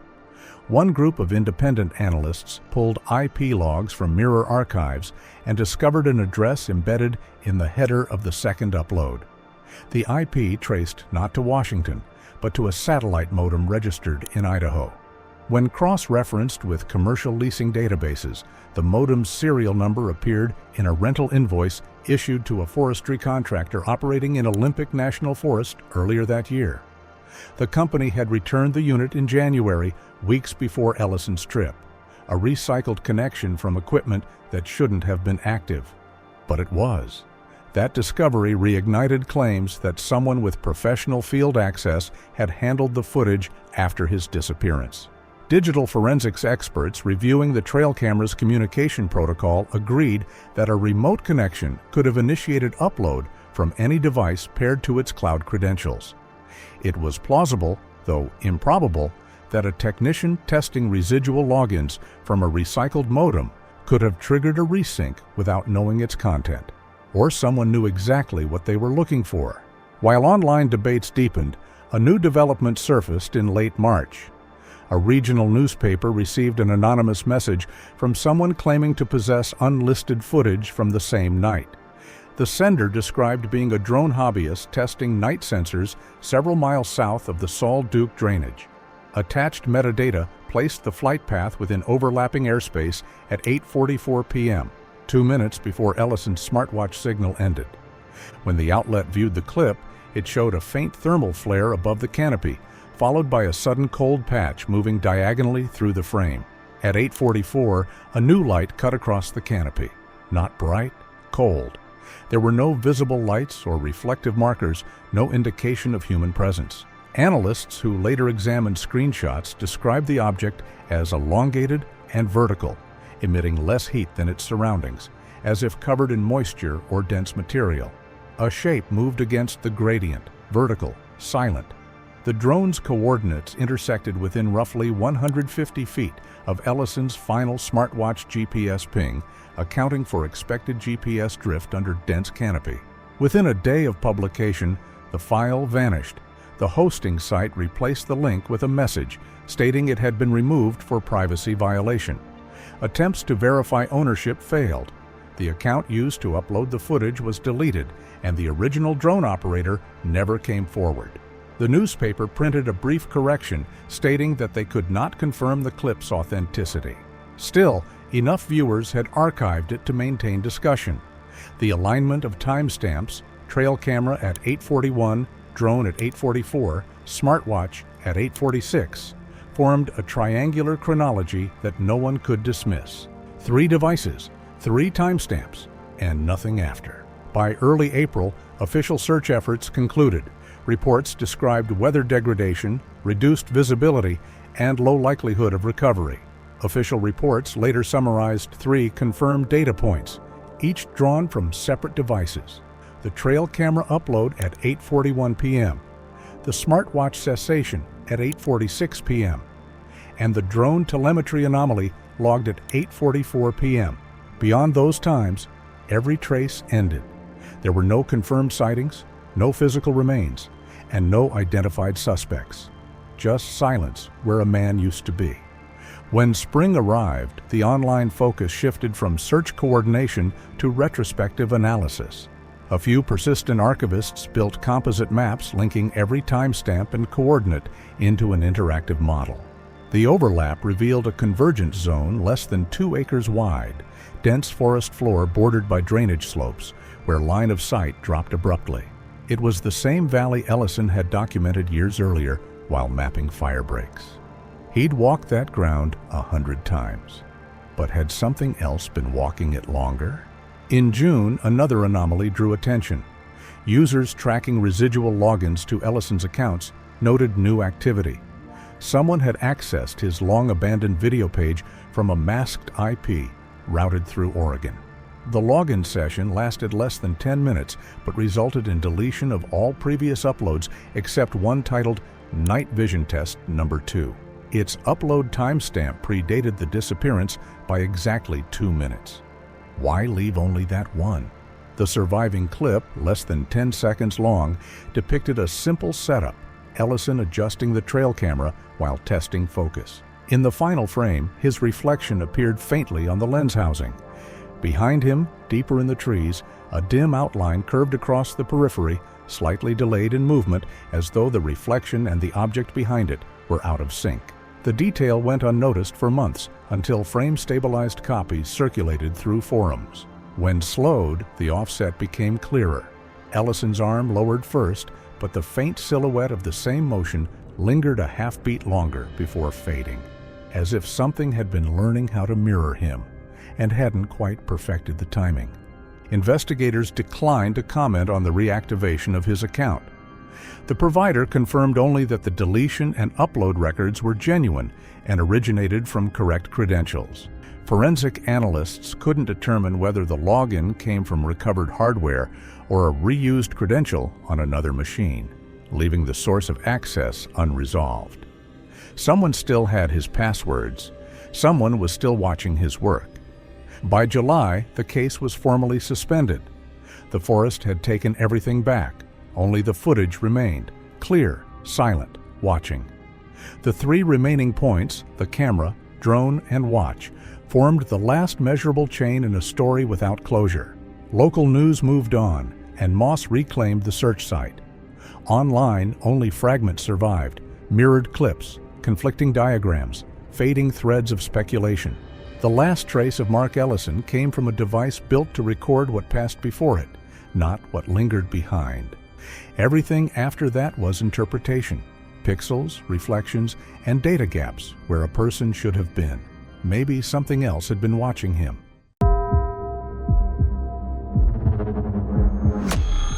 On March 9, 2023, a thermal drone clip surfaced online showing what appeared to be a tall figure dragging a human body through a forest clearing in Northern California. At first dismissed as a hoax, the footage soon drew attention from investigators and revealed a disappearance that no one could explain. A 30-second thermal drone video appeared online early in the morning on March 9, 2023. Someone posted it on a small Discord server that people used for tracking wildlife. The video showed two heat signatures moving across a clearing surrounded by thick forest. One figure stood upright. The other was lower and not moving. The taller figure appeared to drag the smaller shape by the arms. The ground was steep with drainage channels. There was no audio except the sound of drone rotors. Within hours, people started sharing the file on Reddit communities about cryptids. Different people gave it different titles when they reposted it. The version that spread most widely said it showed a Sasquatch dragging a body and described it as raw thermal footage that had leaked. The username of the original uploader matched an email address linked to Darren Klein. Klein ran a YouTube channel with over 2,000 subscribers. He made videos exposing fake Bigfoot content. He built his audience by recreating viral sightings and explaining how angles, lighting, or costumes could make ordinary footage look strange. His previous videos included ones about debunking sightings in the woods, faking thermal images with heaters, and explaining drone tricks with night vision. People watching assumed this new clip was part of another one of his experiments. The main difference was that he had not uploaded it to his YouTube page. Instead, it came from a file-sharing link in a private Discord chat. The file name was listed as 6riverstest_footage 1.mov. Volunteers from his most recent project used that chat. Darren Klein was 29 years old and lived in Redding, California. He studied media production for 2 years, but left college to work on content creation full-time. His work focused on what he called critical skepticism. He tried to prove that unusual claims could be explained through practical effects. He often worked with small teams of assistants and people who knew about lighting or drones. In February 2023, Klein announced a new series he planned to call Fake the Myth. Each episode would recreate famous cryptid footage using modern equipment like thermal imaging, motion sensors, and drones. He wanted to show how technology could change what evidence looked like. His first episode was supposed to be about Bigfoot sightings in 6 Rivers National Forest near the California-Oregon border. People had been reporting sightings in that area for decades. The forest was remote and did not have much park supervision. He recruited 2 local volunteers through a filmmaking forum. One was Eli Ward, who was 23 years old. Eli had taken drone technology courses at a community college, but dropped out. He owned several custom-built drones and had done freelance aerial mapping for forestry contractors. He joined because he heard Klein needed help testing thermal sensors. Friends said later that Eli saw it as a way to build work samples for technical jobs. The other volunteer was Maya Rourke. She was a friend of Darren's who handled lighting and site coordination. The group planned to film over 3 nights. They would use heat pads and heavy clothing to create shapes that looked like creatures on camera. Planning notes that people later found in a shared Google Drive folder showed their setup. They planned to use 1 stationary thermal camera on a tripod and 1 drone flying an automatic grid pattern. Actors would walk along preset paths while carrying heat packs to make tall, uneven shapes on thermal cameras. On the second night, March 8th, weather reports showed temperatures in the mid-40s Fahrenheit with patchy fog along river valleys. The crew camped near an unpaved service road known as Mile Marker 12, several miles north of Willow Creek. Cell phone service was weak but worked near ridge lines. At 9:15 in the evening, Klein launched the main drone for calibration. GPS logs that online users released later showed a standard grid flight that lasted 23 minutes. He then recorded several controlled tests with Eli acting as the creature while Maya marked timing on a notepad. Around 10:30 in the evening, the group had a disagreement about battery usage. The portable generator was running low on fuel. Eli wanted to save power for transferring data. Klein wanted one more test before the fog got thicker. According to things Maya said online later, the argument ended with Eli packing up his controller case and walking back toward the vehicles. At 11:05 in the evening, the group's internal chat showed its last message from Eli. He said he would head back first and told them to save battery for the outro.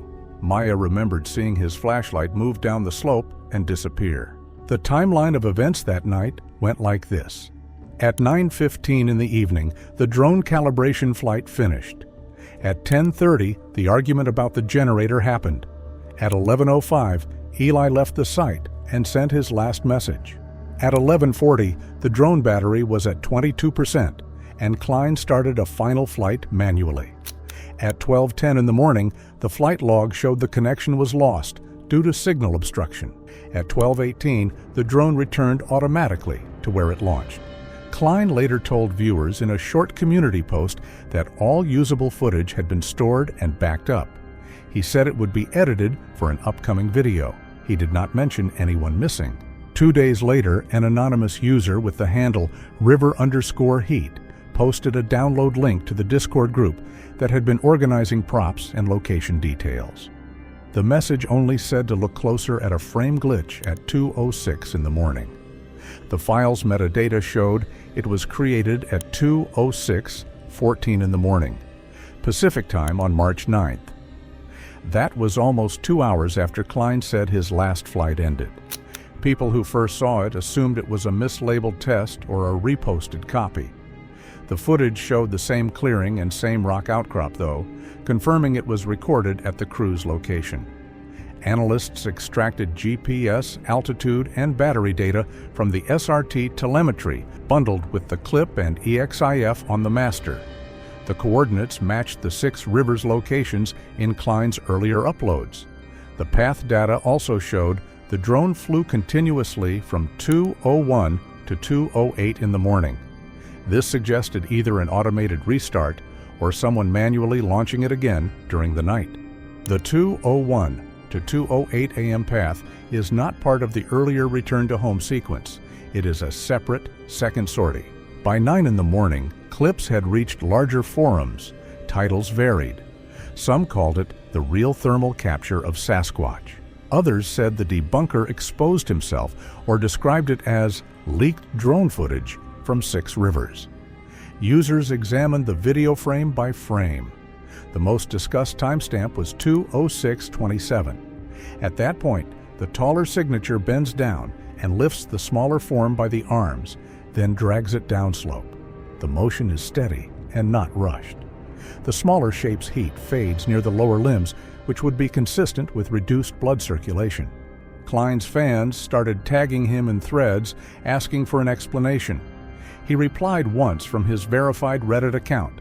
He said it was part of a staged test and the clip was out of context.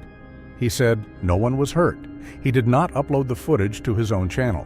Thermal analysts pointed out several things that did not make sense. The drone platform was a DJI Mavic 3T with a 640 by 512 thermal module.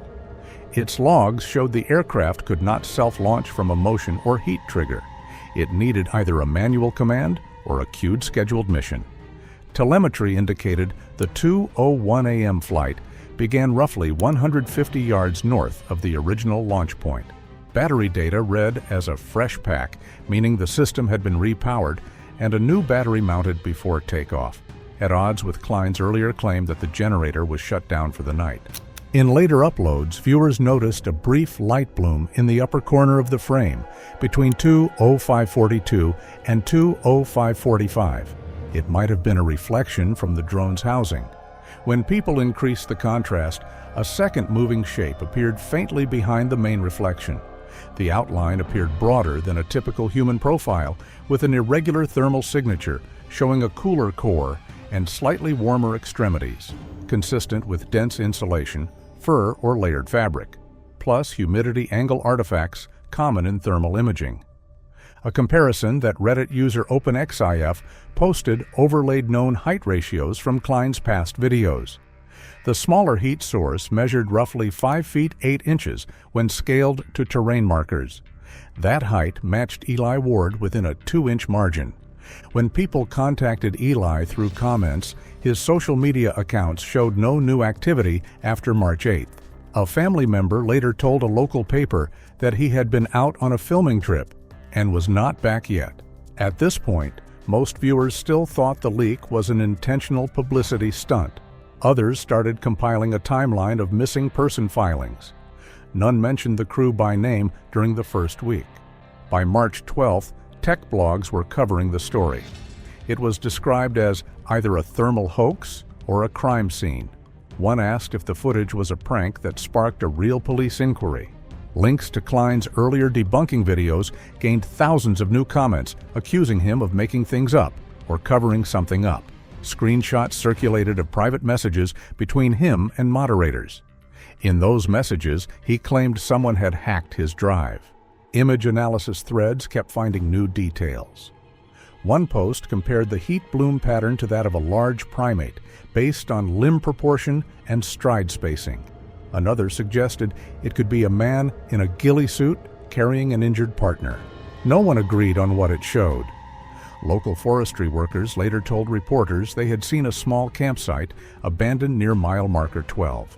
2 folding chairs, a tent, and a drain generator battery were there. A half-empty fuel can sit nearby.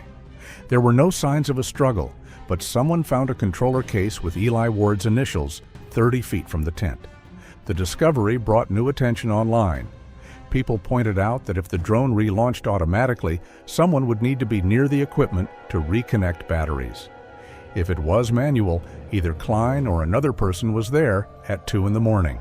Investigators later confirmed that both surviving members of the filming group, Darren Klein and Maya Rourke, were questioned as part of routine procedure. No formal charges were ever filed against either of them, and Rourke later left the project.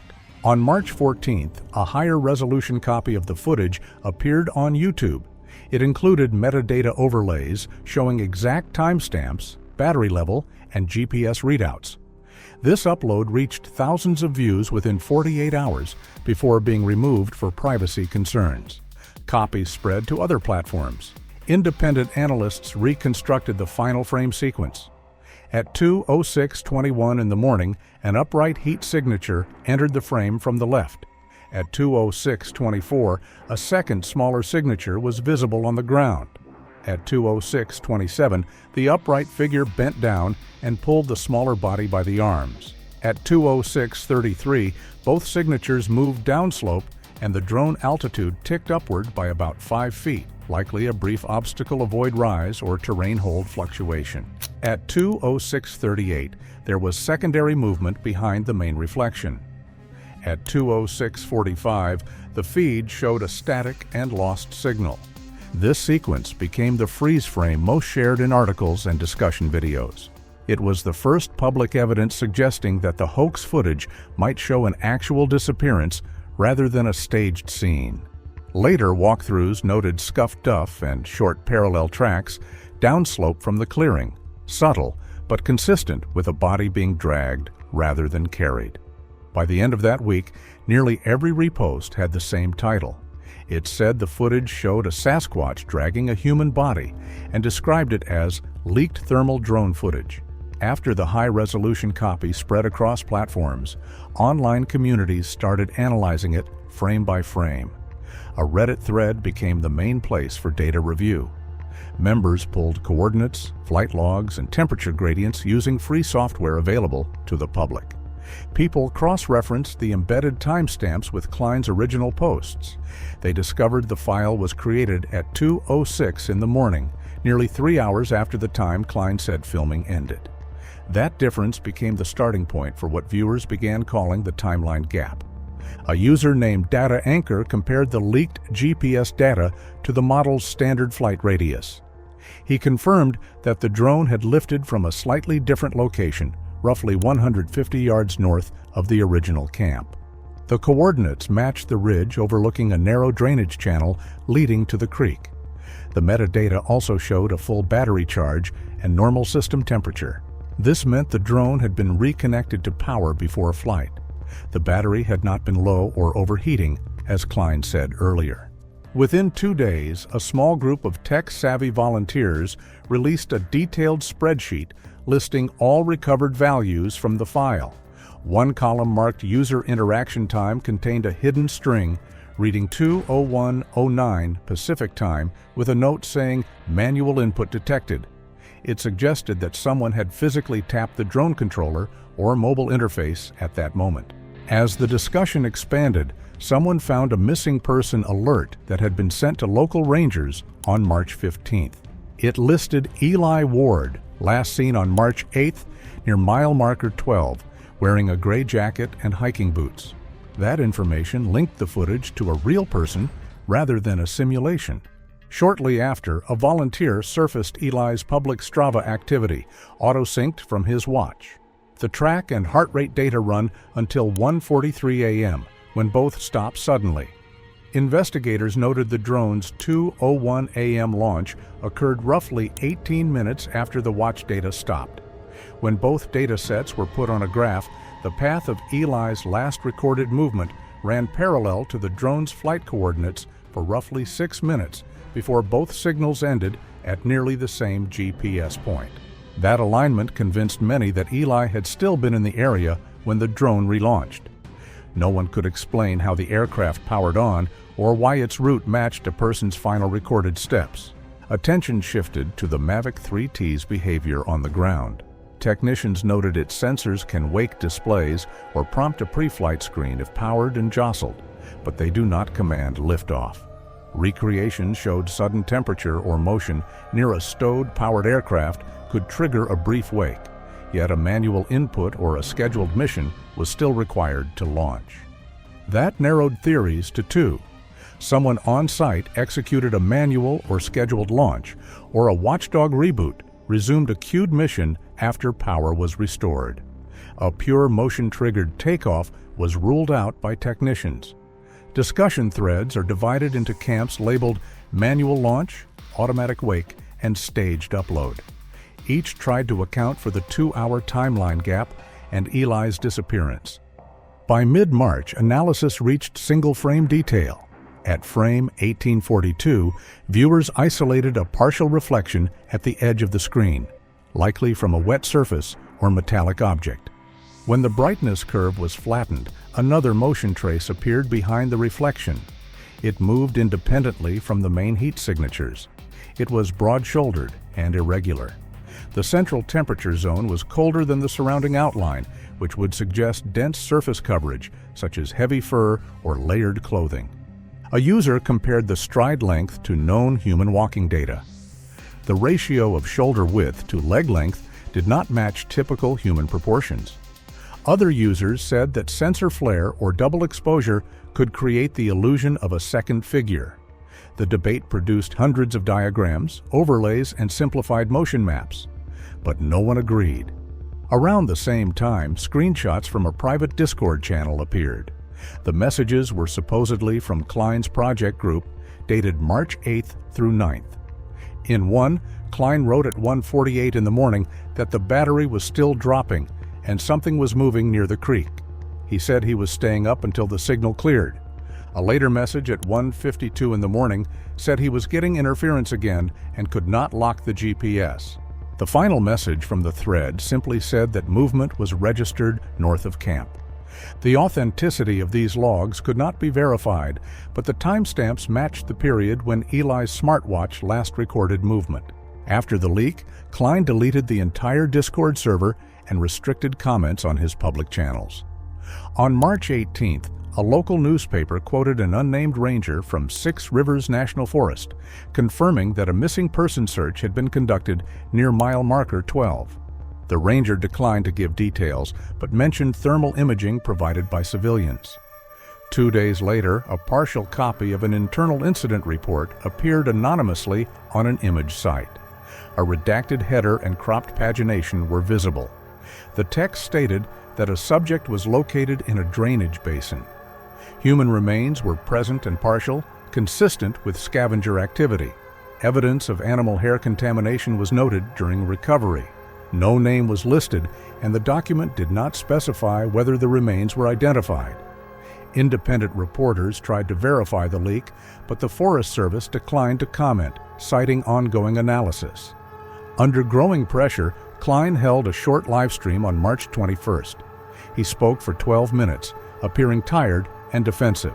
He said the footage had been stolen from a test archive and repeated that no one had been injured during filming. When viewers asked about Eli, he replied that everyone left the site fine and claimed the missing person report was unrelated.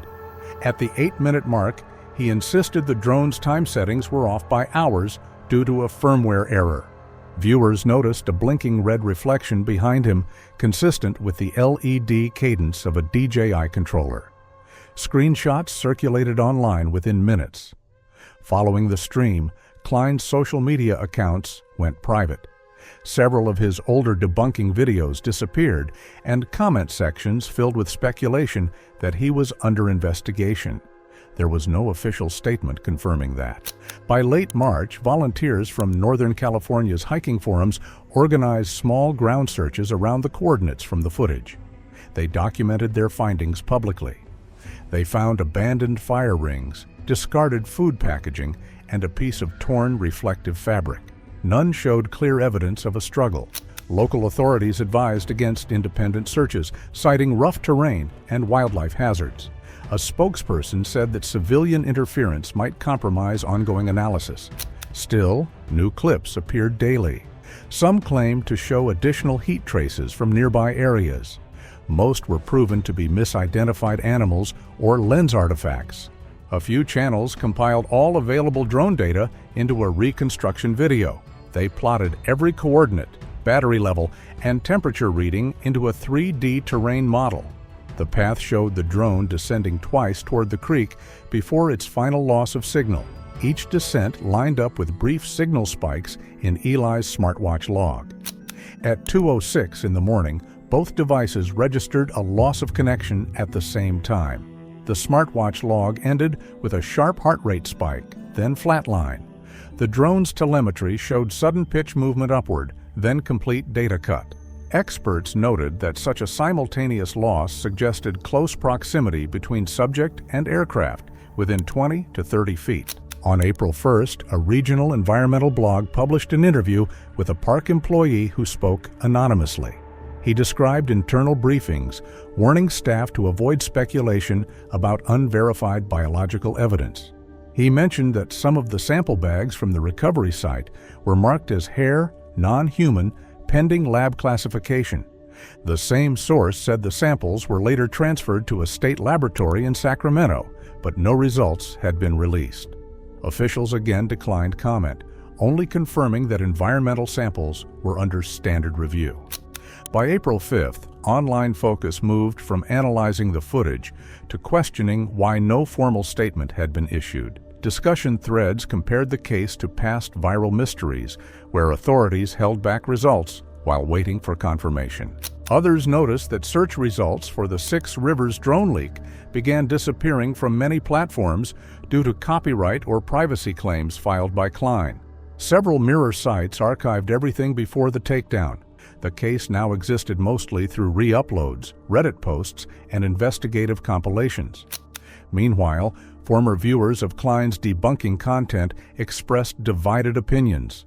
Some said he had been framed or hacked. Others believed he had captured something real and was pressured to take it back. On April 9th, a short live broadcast appeared on an unverified channel. The stream lasted less than 5 minutes. Klein, seated in a dim room, stated that he would not discuss Six Rivers again. He added that all project files had been transferred for review and that people should stop editing things they did not understand. Before ending the stream, he looked off camera and asked someone to kill the feed. Viewers heard a faint rotor whine in the background, possibly a fan or a drone powering up, before the screen went black. That was his last known public appearance. By mid-April, no additional footage appeared. The official missing person record for Eli Ward remained open but inactive. Online researchers continued to update their compilations, noting that every available data source, including video, GPS, and smartwatch logs, ended within seconds of one another. To date, no conclusive explanation has been released for the sequence captured on the drone or for the presence of multiple heat signatures in the final seconds of the recording. By May 2023, the official search in Six Rivers National Forest had ended.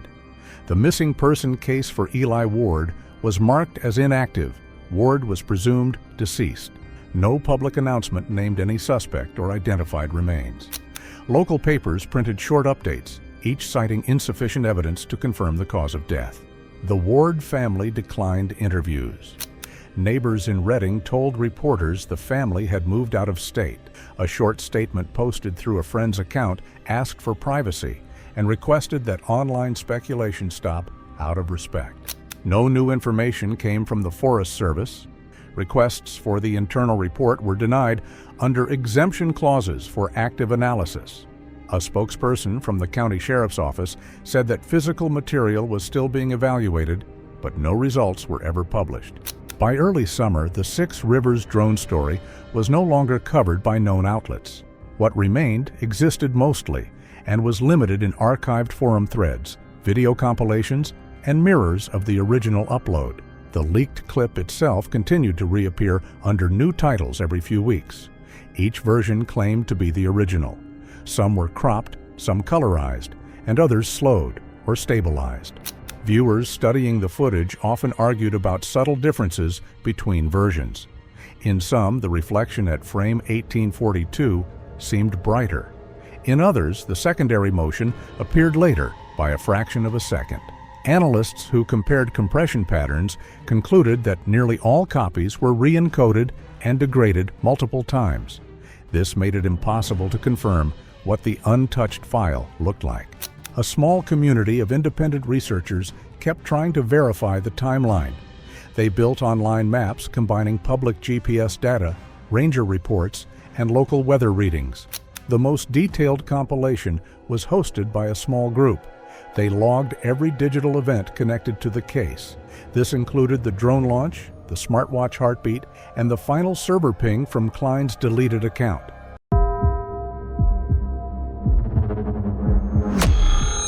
In October 2019, a documentary crew disappeared deep in North Cascades National Park. For over 4 years, there were no leads until March 2024, when hikers discovered a hidden camera in the wilderness.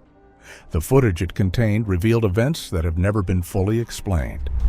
Patrick Cruz's recovered footage begins on October 10, 2019, the day his 4-person documentary crew entered the North Cascades. Within minutes of arriving at their remote campsite, his camera captures the team unloading gear beneath towering Douglas firs, their voices muffled by the thick canopy. Katie Holmes, the director, can be heard saying this spot was perfect, exactly where people claim to see strange things. Patrick immediately begins setting up his equipment, installing multiple infrared cameras, motion sensors, and a high-definition night vision camera about 100 yards from camp. Their plan was straightforward: spend a week in the wilderness and prove there was nothing lurking in these woods. The first day passed quietly, but something felt off. Patrick's footage shows their guide, Peter Harrison, constantly scanning the tree line, his face tense with concern. By nightfall, the forest had become unnaturally still, and Patrick's cameras were recording everything. Day 2 brought the first signs that something was wrong. Patrick's morning footage captured unusual tree damage. Massive branches snapped at heights of 12 to 15 feet, far beyond the reach of any known animal in the region. The breaks appeared fresh, with sap still oozing from the wounds. When asked, Peter shrugs and says it must have been from recent storms, but Patrick's voice on the footage points out there hadn't been strong winds in weeks. Bonnie Walsh's voice can be heard whispering on the audio recordings from Day 2. She told the others to listen to how quiet it was. Her professional sound equipment had captured an eerie phenomenon, the complete absence of typical forest sounds. No bird calls, no rustling of small animals, no insect activity. The silence was so profound it seemed unnatural. Day 3 introduced a new element of unease: the smell. Patrick's footage shows the team covering their noses and discussing a powerful, musky odor that seemed to drift through their camp in waves. The scent was unlike anything they had encountered, not the typical smell of decomposing vegetation or animal waste, but something far more pungent and disturbing. That evening, Patrick learned that one of his trail cameras a quarter-mile north of camp had been triggered multiple times. He became determined to retrieve the footage immediately. Peter strongly warned him not to go alone after dark, but Patrick argued that waiting until morning might mean missing their only chance at proof. Against Peter's protests, he set out into the night. Patrick's voice records on the final group footage saying he would be back in 2 hours. If this camera caught something, it could be exactly what they needed for the documentary. Those would be the last words his teammates would ever hear him speak. Patrick crews returned to their base camp at 11:47 p.m. on October 13th, his headlamp cutting through the oppressive darkness of the North Cascades wilderness. What he found would haunt the final recordings on his personal camera: complete and utter silence where his 3 teammates should have been sleeping. The recovered footage shows Patrick's growing panic as he approaches the campsite. His voice calls out Katie, Bonnie, and Peter's names, carrying eerily through the still forest air. His camera captures the disturbing scene. The tents were zipped shut from the outside, as if no one had left them at all, yet they were completely empty inside. Sleeping bags lay flat and cold, as if their occupants had simply vanished into thin air. Patrick's handheld camera shakes violently as he searches each tent methodically. Katie's tent contained her personal belongings, including her phone and wallet, items no experienced hiker would abandon voluntarily. Bonnie's sound equipment remained powered on, still recording the eerie silence that had plagued their camp for days. Peter's tent held his survival gear and emergency beacon, devices that could have saved his life in a crisis. Patrick's voice whispers on the recording, his breathing becoming increasingly rapid. He asks where they could have gone, noting that their boots and all their gear remained at the campsite. The footage reveals Patrick's desperate 2-hour search around the immediate campsite. His camera light illuminates broken branches and disturbed undergrowth, but no clear trail indicating which direction his teammates might have traveled.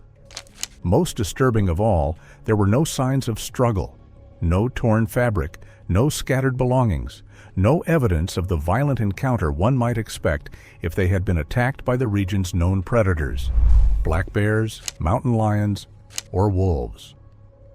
Patrick's final personal recording, time-stamped 2:15 a.m. on October 14th, shows him attempting to use his satellite phone to contact emergency services. He calls for immediate assistance, reporting that 3 members of his party are missing. The call failed to connect due to the remote location and mountainous terrain that blocked satellite signals. By dawn, Patrick had made the agonizing decision to hike toward the nearest ranger station, a treacherous 8-mile journey through unmarked wilderness. His camera captured the final images of their abandoned campsite before he disappeared into the forest, never to be seen again. The search effort began on October 16, 2019, after Patrick failed to reach the ranger station as planned. Within hours, North Cascades National Park organized a large-scale operation.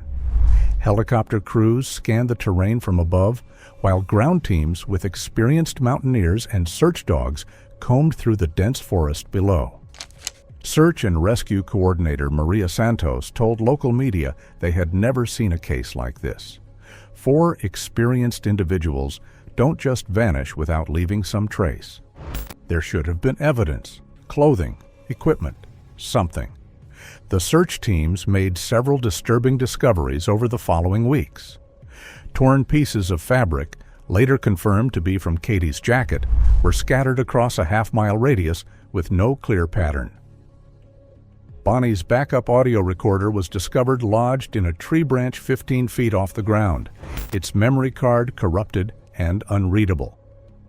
Most puzzling of all, Peter's emergency whistle was found 3 miles from camp in terrain so steep it would have required expert climbing skills to reach. Search teams reported no drag marks, footprints, or signs explaining how any of these items had ended up where they were found. Despite the extensive search effort, no bodies were recovered. The official investigation, led by Park Service criminal investigator James Mitchell, explored every possible scenario. Mitchell stated in his final report that they considered everything: bear attacks, falls into ravines, hypothermia, even the possibility of foul play. But the evidence didn't support any single theory. After 3 months of intensive searching, the case was officially suspended. The 4 missing persons were presumed dead, victims of the unforgiving North Cascades wilderness. Local newspapers ran stories about the lost documentary crew, and the case became another tragic reminder of how quickly the mountains could claim lives. The families of Katie Holmes, Bonnie Walsh, Peter Harrison, and Patrick Cruz never stopped hoping for answers. They organized private search parties, hired investigators, and offered substantial rewards for any information about their loved one's fate. For 5 years, the North Cascades kept their secrets, until March 2024, when 2 college students would stumble upon a discovery that would change everything. March 15, 2024, began as a routine spring break hiking trip for University of Washington students Jake Jackson and Melissa Cruz. The pair had planned a 3-day backpacking expedition through the less-traveled sections of North Cascades National Park, seeking adventure away from the crowded tourist trails. Neither could have imagined they were about to uncover one of the most chilling pieces of evidence in the park's history. The breakthrough came on their second day, as they navigated a particularly challenging section of rocky terrain approximately 8 miles from where the documentary crew had last been seen. Melissa was the first to spot something unusual wedged between 2 massive granite boulders, a black waterproof pelican case partially buried under 5 years of accumulated debris and vegetation. Jake later told investigators that at first they thought it might be some old camping gear left behind by other hikers. But when they pulled it out and saw how heavy it was, they knew it had to be something important. The case bore the unmistakable markings of professional film equipment, with P. Cruz Documentary Crew 2019 etched into a metal plate on the lid. Inside, protected from the elements by military-grade waterproofing, lay a treasure trove of evidence: 4 SD cards, 2 backup hard drives, Patrick's personal camera, and a waterlogged notebook containing what appeared to be technical notes about camera positions and recording schedules. Jake and Melissa immediately contacted park authorities, who arrived within hours to secure the scene. The discovery sent shockwaves through the investigation team that had worked the original missing persons case. Detective Sarah Williams, who had taken over the cold case file in 2022, described the find as the first real break they'd had in 5 years. But the equipment discovery was only the beginning. 2 days later, while expanding their search of the surrounding area, investigators made a far more grim finding. Partial human remains, bleached white by years of mountain weather, were discovered in a shallow ravine approximately 2 miles from where Patrick's equipment had been found. Forensic anthropologist Dr. Michael Torres was brought in to examine the bones. His analysis revealed a disturbing picture. The remains belonged to a single individual, later identified through dental records as Katie Holmes, the documentary's director. However, the condition and distribution of the bones raised more questions than answers. Dr. Torres explained in his official report that the scatter pattern was unusual. The bones were widely scattered, suggesting animal activity, but some of the damage patterns didn't match any known animals in the region. There were unusual scoring marks on several bones that they couldn't definitively attribute to bear or mountain lion activity. Most puzzling of all, the bones showed signs of having been buried and then later exposed, possibly by seasonal flooding or animal activity. The skull was never recovered, despite extensive searching of the surrounding area. This detail would prove particularly significant when Patrick's footage was eventually analyzed. The discovery of Katie's remains brought some closure to her family, but raised new questions about the fate of the other 3 missing persons. Despite additional searches covering several miles around the site, no trace of Bonnie Walsh, Peter Harrison, or Patrick Cruz was ever found. Their disappearance remained as mysterious as ever. Patrick's fate became the subject of quiet speculation. Unlike the others, his body had never been discovered, leading some to theorize that he might have survived the initial incident that claimed his teammates. His family clung to hope that he might still be alive somewhere, possibly suffering from amnesia or living as a hermit in the vast wilderness. The real answers, however, lay waiting in the digital files recovered from Patrick's waterproof case. As investigators prepared to examine the footage, they had no idea they were about to witness something that would challenge everything science believed about the creatures that inhabit North America's most remote wilderness areas. The truth about what happened to Patrick Cruz was more terrifying than anyone could have imagined. The digital forensics team at the Washington State Crime Lab had seen their share of disturbing evidence, but nothing could have prepared them for what they discovered on Patrick Cruz's recovered SD cards. Lead digital analyst Dr. Rebecca Martinez spent 3 weeks meticulously examining the files, running authentication protocols, and cross-referencing timestamps to ensure the footage's integrity. Dr. Martinez stated during her official presentation to the investigation team that in 20 years of digital forensics, she had never encountered anything like this. The footage was absolutely authentic, with no signs of digital manipulation, consistent metadata, and the camera's internal clock matched known timestamps from the expedition. What they were seeing had actually happened. The authentication process involved multiple independent experts. Video analysis specialist Dr. James Chen from the University of Washington confirmed the footage's legitimacy using advanced pixel analysis and compression artifact examination.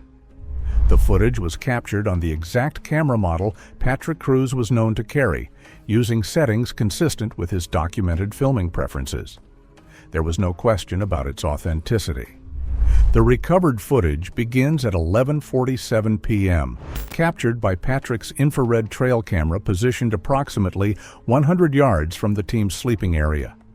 The camera, originally intended to monitor wildlife activity, had been recording continuously for 3 days. What it captured on the night of October 13th defied all scientific understanding of North American wildlife.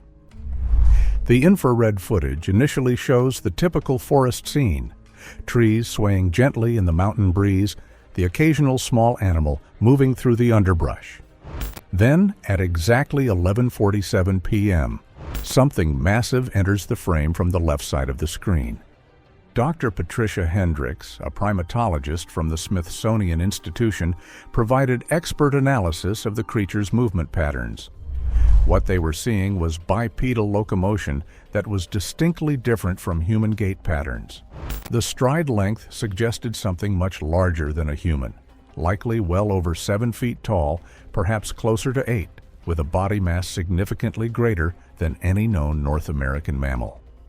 The figure moves with deliberate caution, pausing frequently to test the air and scan its surroundings. Its posture is upright but slightly hunched, with arms that appear disproportionately long compared to human anatomy. Most striking is the creature's obvious intelligence. It approaches the campsite using available cover, moving from tree to tree in a pattern that suggests tactical thinking. Dr. Hendricks explains that this wasn't random animal behavior. The creature was demonstrating problem-solving skills and environmental awareness that they typically associated with higher primates. It was actively avoiding detection while gathering information about the human presence. For nearly an hour, the creature methodically examines the documentary crew's campsite.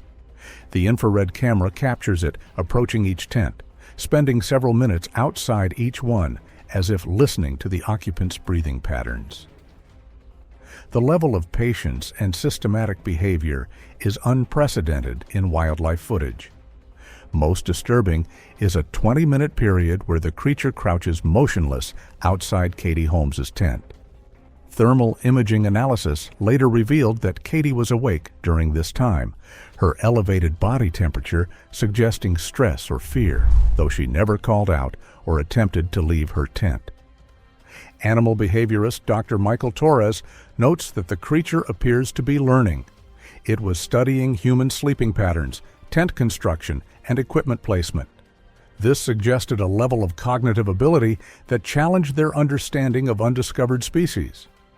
The footage shows the creature examining their equipment with obvious curiosity. It carefully touches Patrick's backup camera equipment, manipulates tent guy lines, and even appears to investigate their food storage containers. Throughout this examination, its movements remain deliberate and controlled, never causing enough disturbance to wake the sleeping humans. At 2:45 a.m., the creature does something that sends shockwaves through the scientific community. After nearly 3 hours of observation, it walks directly toward Patrick's hidden infrared camera, moving with purpose and apparent awareness of the device's location. The resulting footage provides the clearest view of an unknown hominid ever captured. For 30 seconds, the creature stares directly into the camera lens, its face filling the frame in unprecedented detail. The infrared imaging reveals facial features that are distinctly non-human yet disturbingly familiar. Dr. Hendrix's analysis of the facial structure was unlike anything she'd seen before. Its head shape resembled early hominid skulls, with a pronounced brow ridge and a high cranial dome. But the eyes were almost human, filled with a disturbing awareness. It seemed to know it was being recorded. The eyes, reflecting the infrared illumination, appear almost human in their expressiveness. There's no aggression in the gaze, but rather what can only be described as curiosity mixed with caution. The creature tilts its head slightly, as if studying the camera's construction and purpose. Cryptozoologist Dr. Jeffrey Meldrum from Idaho State University states that what they were seeing was unprecedented. This creature was demonstrating self-awareness and technological recognition that suggested cognitive abilities rivaling their own species. Perhaps the most significant moment in the footage occurs at 3:20 a.m., when the creature steps back from the camera and makes a series of deliberate hand gestures toward the tree line. The audio equipment, still functioning despite the crew's disappearance, captures a series of low-frequency vocalizations in response. Audio analysis by Dr. Sarah Kim, a specialist in primate communication, revealed repeating patterns and pitch variations. She noted they might represent a primitive form of communication, though their exact meaning remains unknown. The creature's hand gestures appear to be directing something or someone in the forest. Thermal imaging analysis of the surrounding area, enhanced through digital processing, reveals at least 2 additional heat signatures moving through the trees approximately 200 yards from the camera position. Dr. Torres explains that they weren't dealing with a solitary creature. This footage suggested a coordinated group with established communication methods and social structure. The implications for their understanding of North American wildlife were staggering. The final piece of crucial footage comes from Patrick's personal camera, recovered from his equipment case. Time-stamped at 6:30 a.m. on October 14th, it shows Patrick reviewing the trail camera footage on his camera's LCD screen. His whispered reaction provides chilling context to what he had discovered. Patrick's voice trembles as he watches the stalking sequence, expressing shock that the creature had been there all night, watching them sleep. Katie, Bonnie, and Peter had no idea what was out there. The footage shows Patrick's growing realization of the danger they faced. His hands shake as he operates the camera controls, zooming in on the creature's face during the direct stare sequence. He acknowledges that this was real and that everything they came to debunk was wrong. Patrick's final recorded words reveal his fatal decision. He had to get closer footage because this changed everything they knew about these creatures. He had to document this properly. The camera captures Patrick gathering additional equipment, telephoto lenses, extra batteries, and his most sensitive audio recording gear. He hesitates, glancing back toward the safety of camp before looking once more at the footprints. His breathing grows heavy, as if weighing the risk against the importance of what he'd captured. Finally, he steadies himself, mutters that he has to see this through, and steps into the dark. His last image shows him heading deeper into the forest, following what appeared to be large footprints leading away from their campsite. The release of Patrick Cruz's footage in June 2024 sparked unprecedented debate in the scientific community. Dr. Martinez quickly assembled a panel of experts to analyze every frame. Forensic video analyst Dr. Chen confirmed the creature's proportions were consistent throughout, ruling out hoaxes or costumes. The limb ratios, gait mechanics, and facial structure were anatomically impossible for a human to replicate. Harvard anthropologist Dr. Lisa Rodriguez suggested the footage might represent a surviving population of an unknown hominid species, one that diverged from humans millions of years ago, yet persisted in isolation. If verified, it could rewrite human evolutionary history. The Smithsonian soon announced a dedicated research task force led by Dr. Patricia Hendricks to investigate further. Hendricks emphasized that while the footage was compelling, physical evidence would still be required before confirming a new species. Some experts praised the material as potentially historic, while skeptics urged caution, reminding the public that extraordinary claims demand extraordinary proof. Even with expert review, many questions remain. What happened to Patrick after his last transmission? Did he capture more evidence? And most unsettling, were these creatures involved in the disappearance of his teammates?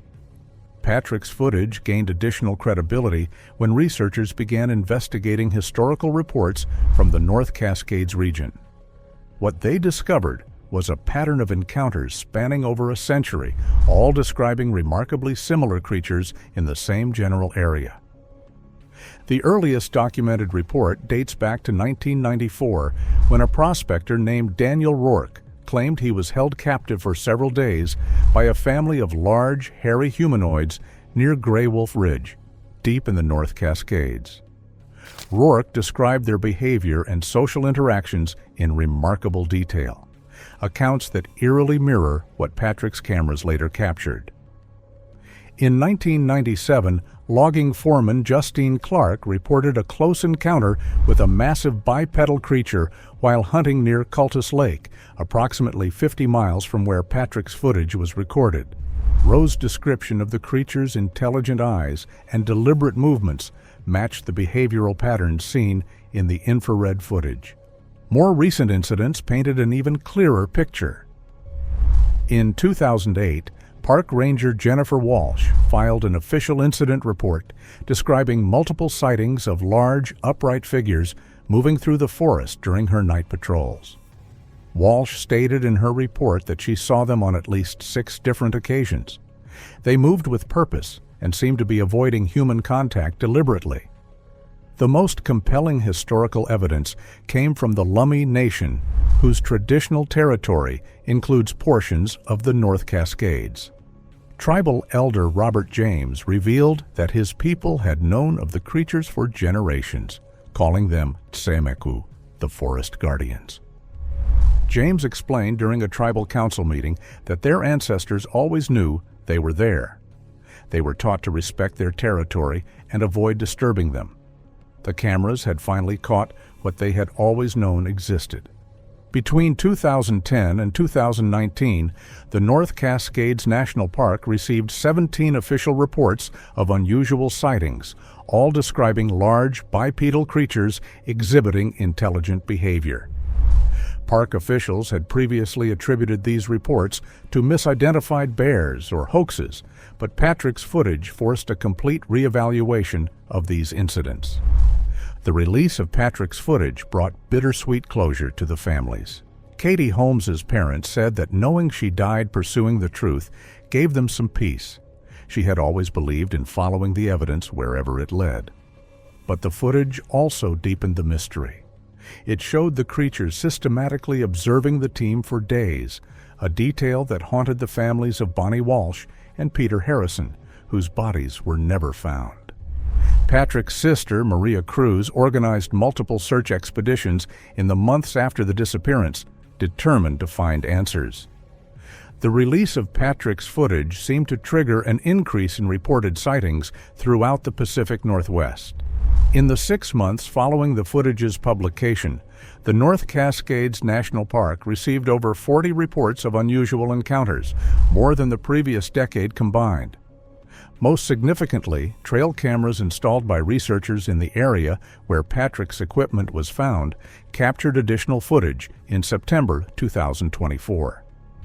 The new recordings showed multiple large figures moving through the forest at night, displaying the same coordinated behavior patterns seen in Patrick's original footage. Dr. Martinez, who led the authentication of Patrick's footage, said the new recordings were highly consistent with the original material.